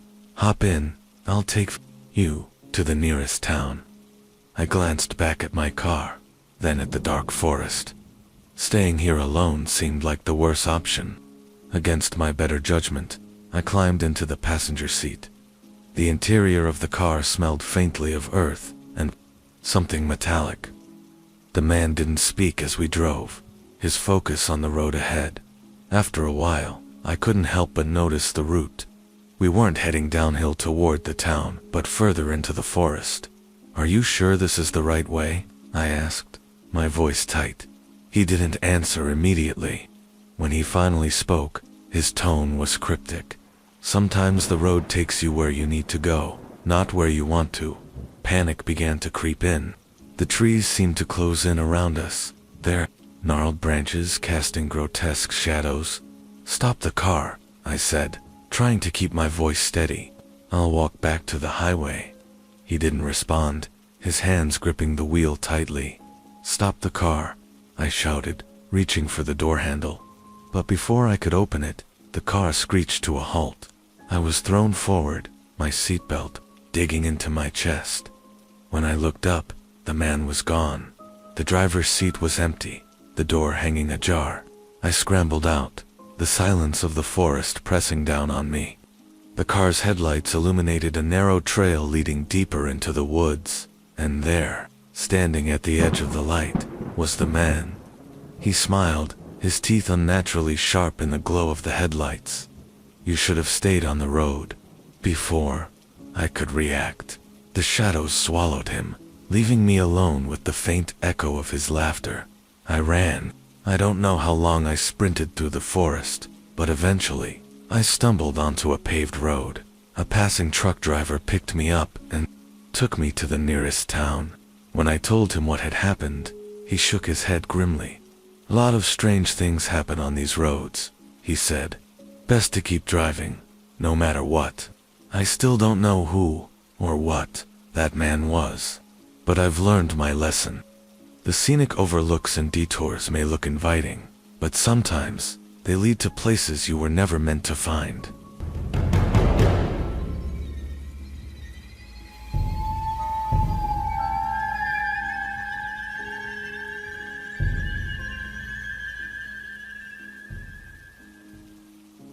When I first moved to Los Angeles, I was chasing the dream most people in this town pursue, becoming part of Hollywood. Unlike others aiming for the limelight, I wasn't an aspiring actor or director. My goal was to make a name for myself as a historical consultant. I specialized in unraveling the untold stories behind some of the most iconic landmarks in the world. Little did I know that this obsession with history would lead me to an experience I'd never forget. A call from the unlikely. It began with an unexpected call. I was nursing a coffee on a slow Tuesday morning when my phone buzzed. The caller ID was blocked. Usually, I'd let it go to voicemail, but something compelled me to pick up. Double quotes, "Hello. This is Julian Gray," I said. "Julian, my name is Nicholas Cage," the voice on the other end said. At first I thought it was a prank. "Yes, and I'm Brad Pitt," I quipped sarcastically. "No, seriously. This is Nicholas Cage. I was referred to you by a mutual acquaintance who mentioned your expertise in historical artifacts." His tone had that peculiar mix of charisma and gravitas he was famous for, and I began to believe him. What was Nicholas Cage doing calling a relatively unknown historian? "I need your help," he continued. "There's an artifact I acquired some years ago that I've been having issues with. I'd prefer to discuss it in person. Are you available?"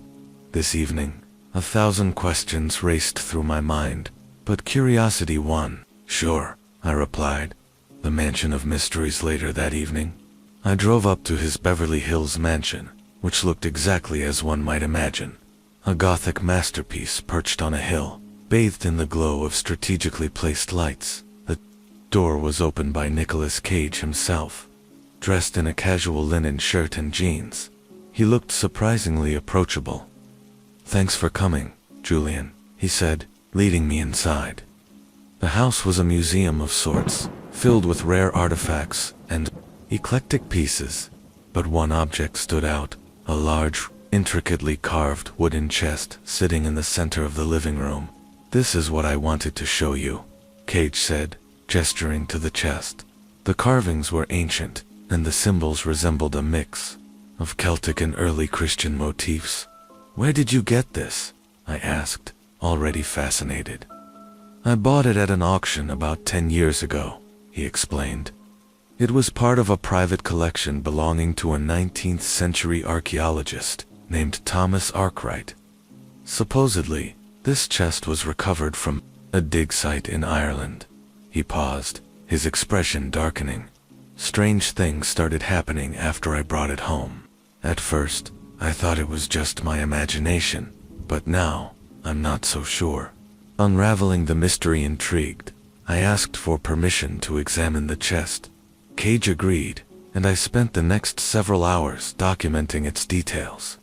Beneath the carvings, I discovered an inscription in Old Irish. With Cage's help, I brought out my reference books and began translating. The inscription roughly read, "He who dares to open the vault invites the guardians to follow." "That's ominous," Cage muttered. "Have you opened it?" I asked, almost afraid of the answer. "Once," he admitted. "There's a diary inside, along with a few other items. I didn't touch the diary after the first night because, well, strange things happened." "What kind of things?" He hesitated. "Shadows where there shouldn't be any. Footsteps in empty rooms. Whispering voices late at night." As a skeptic, I wanted to chalk it up to overactive imagination. But something about the chest made me uneasy. The diaritis by Cage's warnings. I couldn't resist the temptation to open the chest. Inside, I found a leather-bound diary, a tarnished crucifix, and a few yellowed pages of parchment. The diary belonged to Thomas Arkwright, the archaeologist who had discovered the chest. His entries were chilling. March 13, 1872. The villagers warned me not to disturb the crypt, but curiosity compelled me. The chest was buried under layers of rubble, surrounded by what seemed to be ritualistic markings. I have taken it back to my quarters for further study.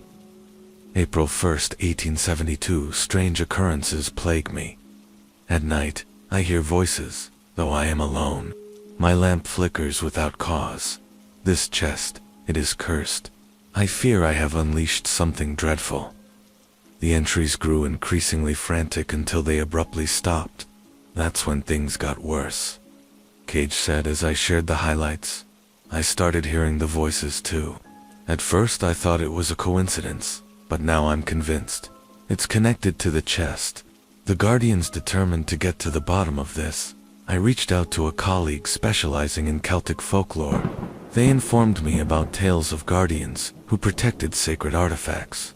Disturbing such items was said to invite these entities into one's life. When I relayed this to Cage, he didn't seem surprised. "What do we do now?" he asked. I suggested returning the chest to its original location, hoping it might appease whatever forces were at work. The journey to Ireland, Cage, ever the adventurer, insisted on accompanying me. We flew to Ireland and tracked down the site of Arkwright's excavation. The locals were wary of us, offering little help when we mentioned the chest. Late one night, we made our way to the ruins of the crypt. It was raining, the wind howling through the trees. The atmosphere was oppressive, and both of us felt like we were being watched. We placed the chest back in the crypt, reciting a simple blessing my colleague had provided. As we finished, the wind abruptly stopped, and an unnatural silence fell over the area. Closure back in Los Angeles, Cage reported that the disturbances had ceased. He thanked me profusely, promising to credit me in his next film if the opportunity arose. The experience left me shaken but also intrigued. It was a stark reminder that some mysteries are better left unsolved, even for someone like Nicolas Cage. And as for me, I decided to stick to less haunted histories, at least for a while. A few months had passed since the chest had been returned to the crypt in Ireland. I was back in Los Angeles, resuming my work and convincing myself that the ordeal was behind me. That is, until the day I received a package at my office. It was a nondescript brown box with no return address. The weight was familiar, but I dismissed the thought until I tore it open and found the diary.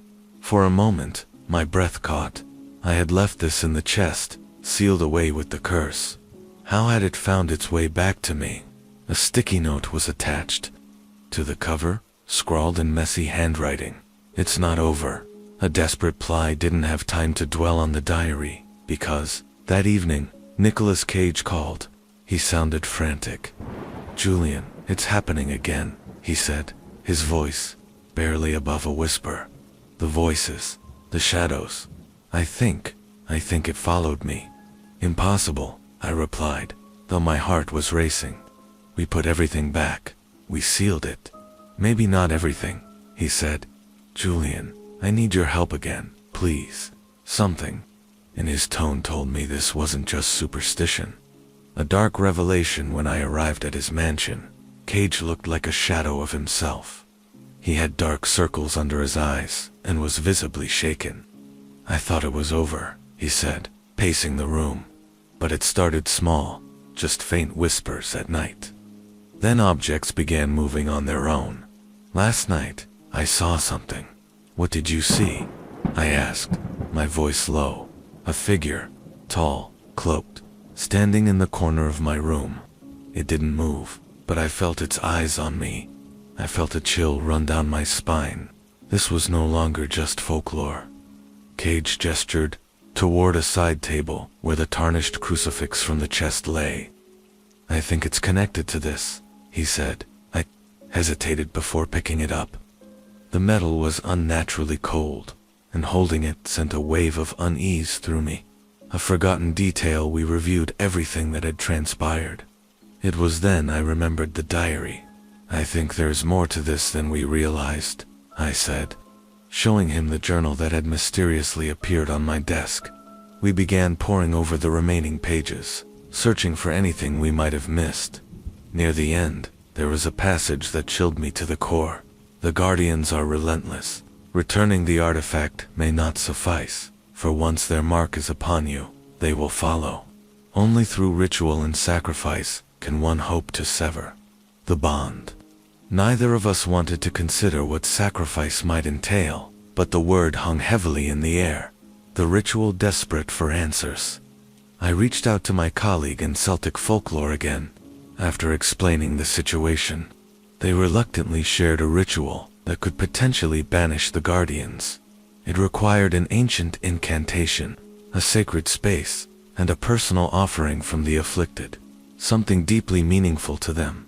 I'll do it, Cage said, without hesitation. What do I need to offer? It has to be something that represents your essence, I explained. Something irreplaceable. Cage thought for a moment, then retrieved a small box from a cabinet. Inside was a weathered family photo. This is the only picture I have of my parents and me together, he said quietly. If this is what it takes, I'll do it. The ceremony, we chose a remote spot in the Mojave Desert, far from prying eyes. Under the cover of darkness, we set up the sacred space, marking it with symbols from the diary. As Cage recited the incantation, the air grew heavy. The desert wind stilled, and an unnatural chill swept through the area. Shadows began to coalesce around us, taking on vaguely human shapes. Do not stop, I urged him, my voice trembling. Cage continued, his voice unwavering despite the growing presence around us. When he placed the photo into the flames of the ritual fire, the shadows let out an unearthly wail before dissipating into the night. The aftermath, when it was over, the oppressive feeling lifted, replaced by a strange stillness. Cage looked at me, his face pale but determined. Do you think it's over? He asked. I think we did what we had to, I replied, though part of me wasn't entirely sure. In the weeks that followed, Cage reported no further disturbances. As for me, I couldn't shake the feeling that our actions had consequences we might never fully understand.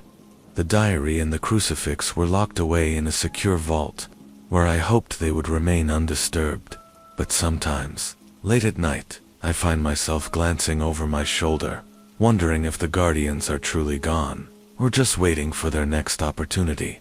A silent warning. Months passed without incident, and life slowly returned to normal. Or, so I thought. Nicolas Cage seemed to be back to his eccentric yet charming self. He even invited me to the premiere of his latest movie, where he thanked me in front of a crowd for helping him out of a jam without elaborating further. For a while, I let myself believe it was over. The diary, the chest, the shadows, they were all behind us. But then came the letter. It was waiting on my desk one morning, handwritten on parchment with no return address. The script was delicate, yet it radiated a sense of foreboding. You meddled where you should not have. The debt remains unpaid. That was all it said. No signature, no explanation. The unease I thought I'd left behind came rushing back. A familiar visitor that evening, Nicolas Cage showed up unannounced at my office.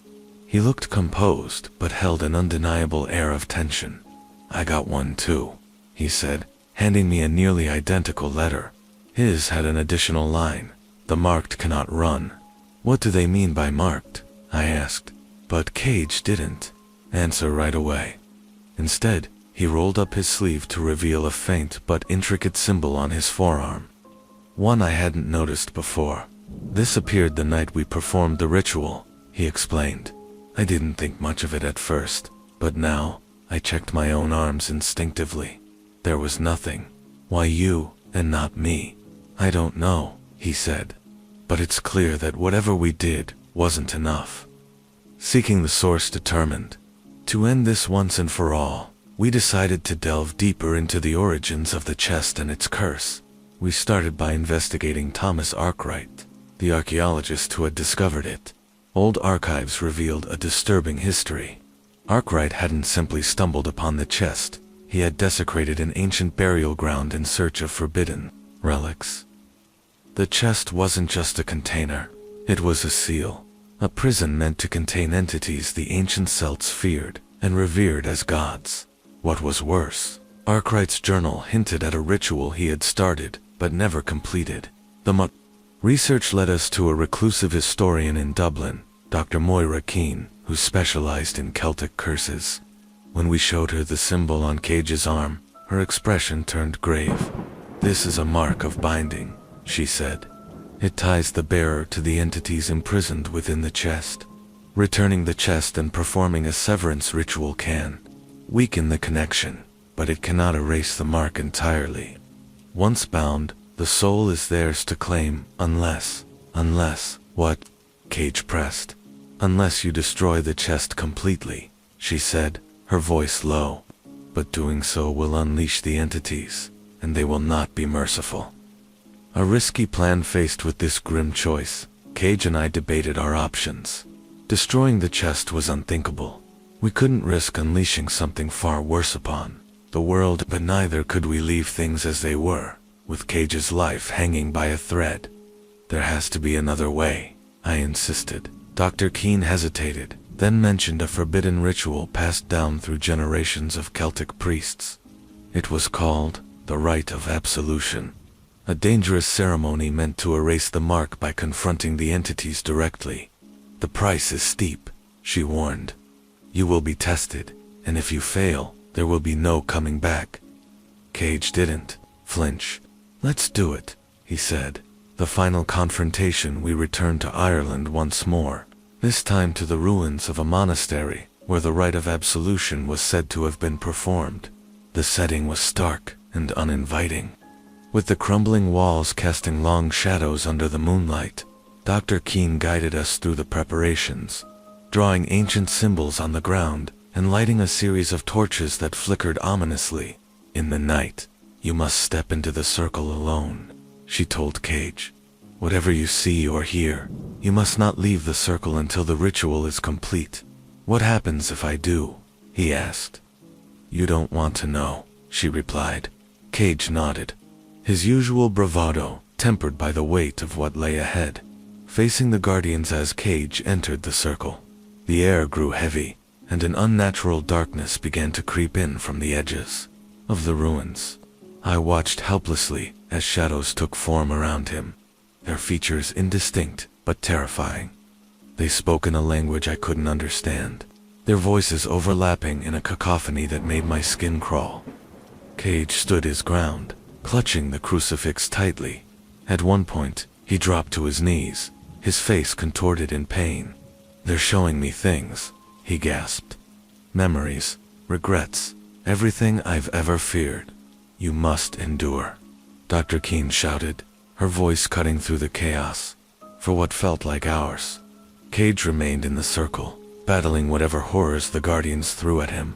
Then, just as suddenly as it began, the darkness receded, and the torches flared brightly. Cage collapsed to the ground, exhausted, but alive. The mark on his arm had vanished. Closure in the days that followed, Cage seemed lighter, as though a great weight had been lifted. He thanked me profusely, though I felt I had done little compared to what he endured. The chest remained sealed in its crypt, where I hoped it would stay forever. As for Cage, he donated the crucifix to a museum and vowed never to dabble in the occult again. But sometimes, late at night, I wonder, did we truly end the curse? Or did we simply buy ourselves time? Shadows of the past months had passed since Nicolas Cage underwent the rite of absolution. For a while, it seemed as though his life had returned to normal. His movies were back in production. His interviews carried the same quirky charm, and he no longer bore the haunted look that had plagued him before. I, however, couldn't shake the feeling that something was still amiss. The chest had been returned to the crypt. Cage's mark was gone, and yet the sense of unease remained. A quiet whisper in the back of my mind. Then the dreams started. The nightmare at first. They were fragmented. I'd see glimpses of the chest, the crypt, and the shadows that had haunted Cage. But soon, the dreams grew more vivid. One night I found myself standing in the monastery ruins where the ritual had taken place. The air was cold, and the torches burned with a greenish hue. From the shadows, a voice called out, not in words, but in emotions. It was angry. "You meddled with what was not yours," it said, though the words were spoken inside my head. I woke up drenched in sweat, the voice still echoing in my mind. A call for help. I reached out to Cage the next day, hoping he hadn't experienced anything similar. To my relief, he seemed completely at ease. "No dreams, no voices, nothing," he said cheerfully. "Julian, you need to relax. It's over." But I wasn't convinced. Dr. Moira Keene's warnings about the chest had been clear. Even the smallest misstep could have consequences. What if the Guardians weren't done with us? A new discovery determined to find answers. I returned to the journal of Thomas Arkwright. Though we had combed through its pages before, something compelled me to read it again, this time with a sharper eye. That's when I found it, a passage we had overlooked. It spoke of the witness, a secondary mark that could pass to another if the primary bond was severed. The passage chilled me to the core. The witness shall bear the burden of remembrance, carrying the knowledge of the Guardians until their debt is repaid. The burden is subtle, yet it binds as tightly as the mark itself. I didn't need a mirror to know who the witness was. Seeking Dr. Keene, I flew to Dublin the next day and met with Dr. Keene. Her face darkened when I explained my dreams and the passage from the journal. "You've become the tether," she said, grimly. "The Guardians cannot act directly upon this world without a connection, and you've unknowingly taken Cage's place. Is there a way to break it?" I asked desperately. Dr. Keene hesitated. "The rite of absolution was only ever meant for one. There are no records of a second ritual. However." "What?" I pressed. "There's an ancient text known as the Codex of Shadows," she said. "It's said to contain knowledge of the Guardians and the means to truly end their influence. But it was lost centuries ago. The hunt begins with no other options." I began the search for the Codex. Cage, ever loyal, insisted on helping. "This thing almost destroyed me," he said. "If there's a chance we can stop it for good, I'm in." Our journey took us across continents, from the dusty archives of European cathedrals to the private collections of eccentric historians. Along the way, we encountered dead ends, cryptic clues, and people who warned us to abandon our quest. One clue finally led us to a remote village in Romania, where local legends spoke of a cursed book hidden in the ruins of an ancient abbey. The Codex of Shadows. The abbey was perched on a windswept cliff, its crumbling walls a testament to centuries of neglect. As we entered, the air grew colder, and a sense of foreboding settled over us. After hours of searching, we found it, the Codex of Shadows. Its pages were blackened and brittle, inscribed with silver ink that seemed to shimmer in the dim light. Cage held it up, his expression a mix of awe and fear. "This is it," he said. But as soon as the book was in our hands, the shadows returned. The Guardian's strike, the temperature plummeted, and the faint glow of moonlight disappeared, replaced by an unnatural darkness. The shadows moved with purpose, this time their forms solidifying into grotesque shapes. "You cannot take what is ours," a voice boomed, echoing through the Abbey. Cage, and I stood back, too back, the codex clutched tightly in my arms. The guardians circled us, their movements slow and deliberate, as if savoring the moment. "What do we do?" Cage shouted. "The symbols," I yelled, recalling the protective sigils we had used during the first ritual. Using the silver ink from the codex, we hastily drew the symbols on the ground. The guardians recoiled, but didn't retreat. "They're not leaving," Cage said, his voice rising in panic. "We need to finish the ritual," I said, flipping through the codex for the necessary incantation. The final stand as I read aloud from the codex. The shadows writhed and screamed, their forms dissolving into smoke. Cage joined in, his voice lending strength to the words. The ritual was grueling, and the guardians fought back with everything they had. At one point, Cage was knocked to the ground, his breath coming in ragged gasps. But we didn't stop. Finally, with one last phrase, a blinding light filled the Abbey. The shadows let out a deafening wail before disintegrating completely. When the light faded, the Abbey was silent. True freedom, the Codex of Shadows lay in ashes, its power expended. Cage and I emerged from the ruins, battered, but alive. For the first time in months, the oppressive weight I had carried was gone. "This time," Cage said, "it really is over." I nodded, though part of me still wondered if we had truly seen the end of the Guardians, or if they were simply waiting for their next victim. One thing was certain: the chest, the Guardians, and the curse would haunt my dreams for years to come. But for now, we had won. The quiet aftermath. For the first time in what felt like years, my life returned to a semblance of normalcy. Nicolas Cage, ever the enigmatic character, seemed to bounce back almost effortlessly. His next film was already in production, and his public appearances were as magnetic as ever. But for me, the scars of our ordeal were not so easily forgotten. The nights were still long, and though the oppressive sense of dread had lifted, faint echoes of the Guardians' voices sometimes lingered in my dreams. I told myself it was just my imagination, residual fear from what we had endured. And then I received another letter, a new warning. The letter was identical to the one I had received months ago, written in the same delicate script, on aged parchment. But this time, it was far more specific. The Codex was not yours to destroy. You severed one chain, but the vault remains. The Guardians await. It didn't take much to decipher its meaning. The chest, sealed away in its crypt, was still a ticking time bomb. We had dealt with the Guardians temporarily, but we hadn't eradicated their presence. I showed the letter to Cage, who read it in silence, before crumpling it in his hand. "They won't let us go, will they?" he asked. "No," I said, "not as long as the chest exists." The last link Dar, Moira Keene, who had been our guiding light through so much of this journey, was our first call. Her voice was weary when I explained the contents of the letter. "I warned you," she said. "The Codex of Shadows may have weakened their hold, but the Guardian's power is tied to the chest. If you want to end this for good, the chest must be destroyed." "But you said destroying it would release them," I argued. "True," she said.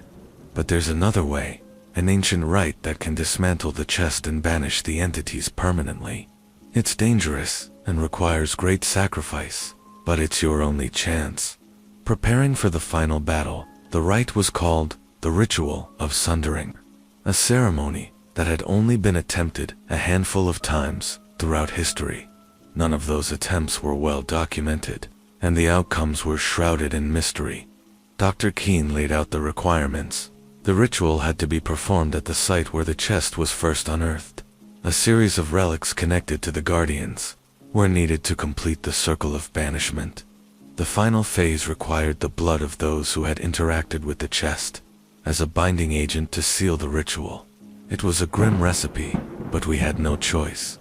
The relic hunt, the search for the relics, was a grueling journey in itself.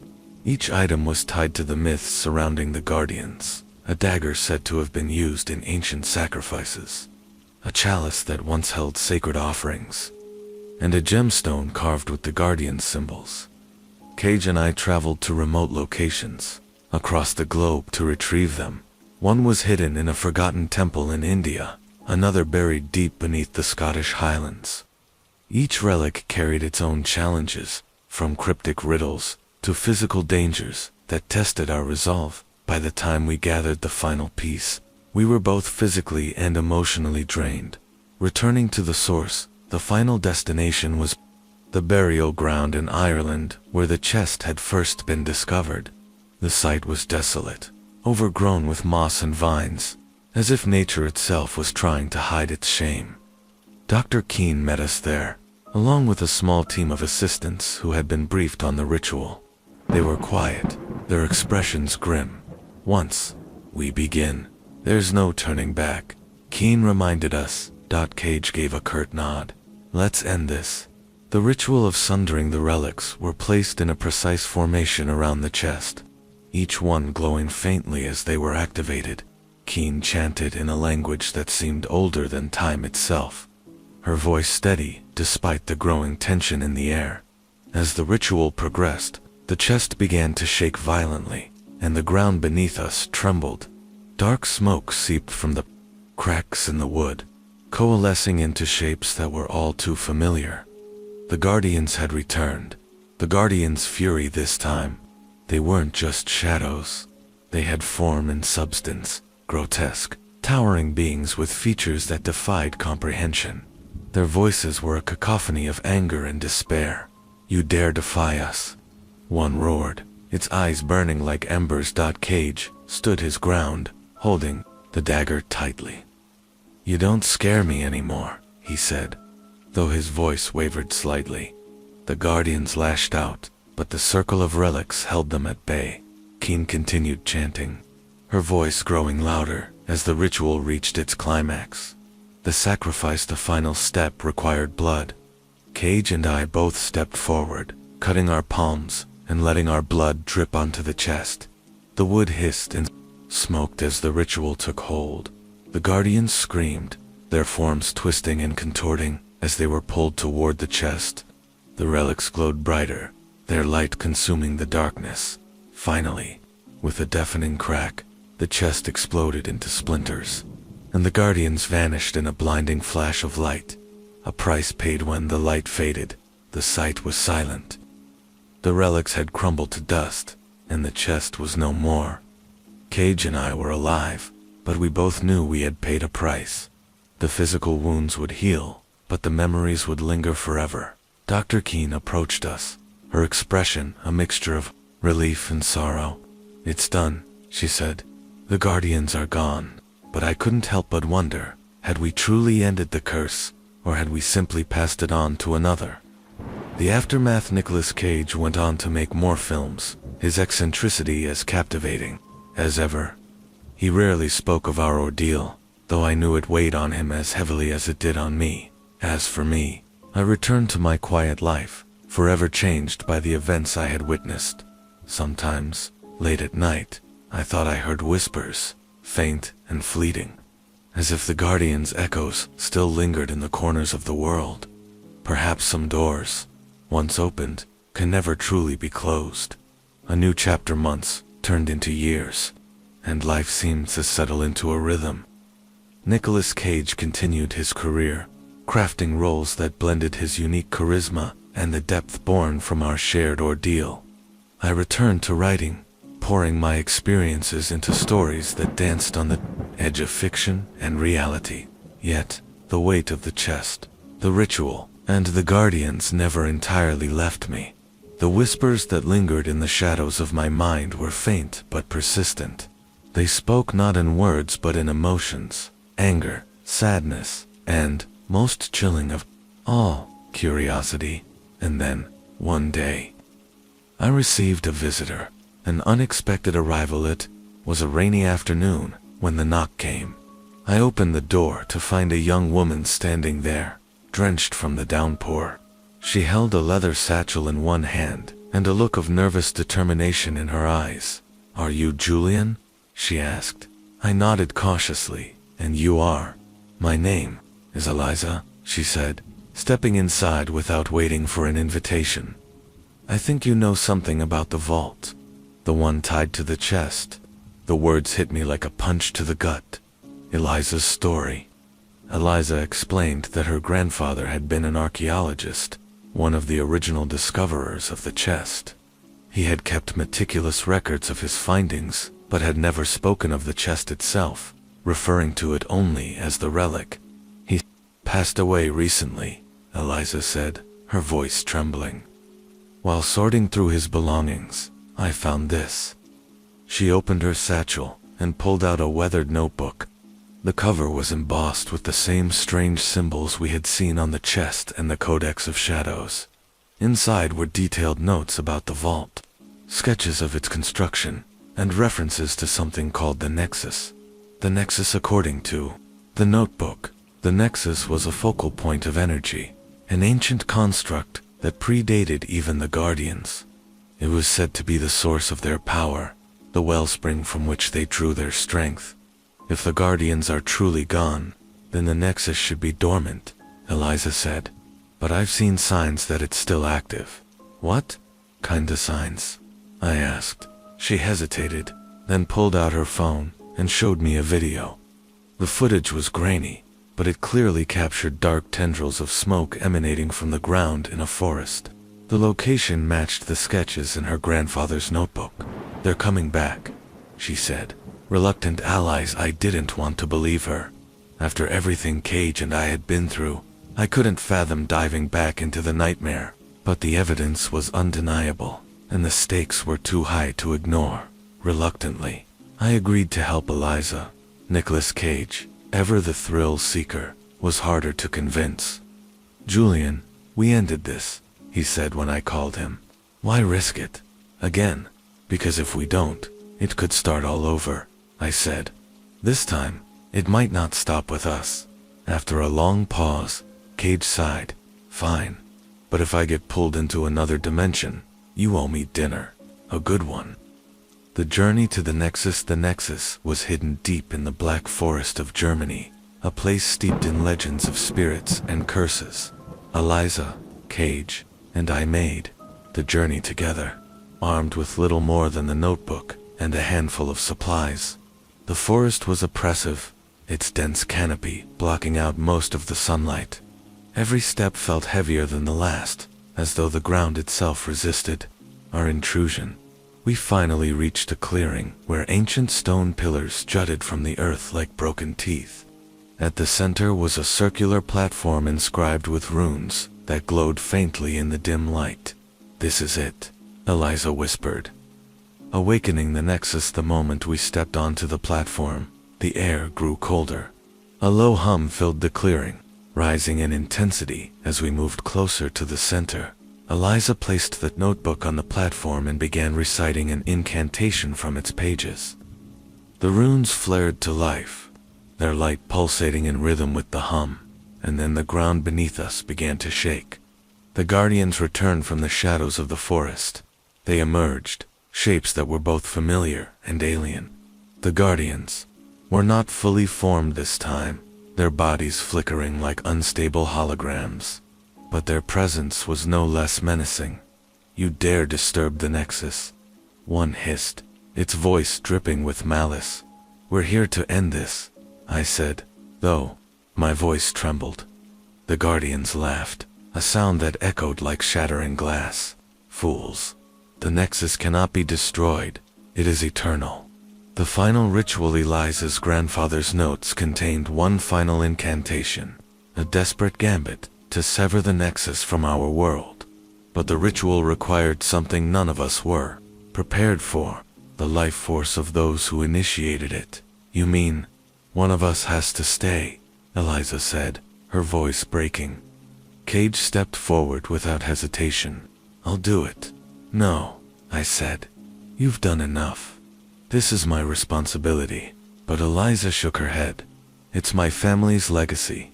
I'll finish this. Before either of us could stop her, she began the incantation. The sacrifice. Guardians howled in rage as the nexus began to collapse. Eliza stood firm, her voice unwavering even as the light from the runes engulfed her. "Tell my family I did this for them," she said, her eyes meeting mine one last time, and then she was gone. The aftermath: when the light faded, the clearing was empty. The pillars had crumbled, the runes were dark, and the guardians were no more. Cage and I stood in silence, the weight of what had just happened settling over us. "She was brave," he said finally. "Yes," I agreed, though the words felt hollow. We returned home, carrying with us the knowledge that the Nexus was destroyed and the Guardians banished. But the cost was high, and the scars would never fully heal. Epilogue: in the years that followed, I often thought of Eliza and her sacrifice. Her bravery ensured that the Guardians could never harm another soul. As for Nicolas Cage, he went on to live his life with the same eccentric charm that had always defined him. He rarely spoke of the Nexus, but I knew it had left its mark on him and me. I continued to write, weaving our story into fiction and hoping that the truth would never need to be revealed again. But deep down, I knew that some doors, once closed, are never truly locked. Perhaps one day, they'll open again. But for now, the world is safe.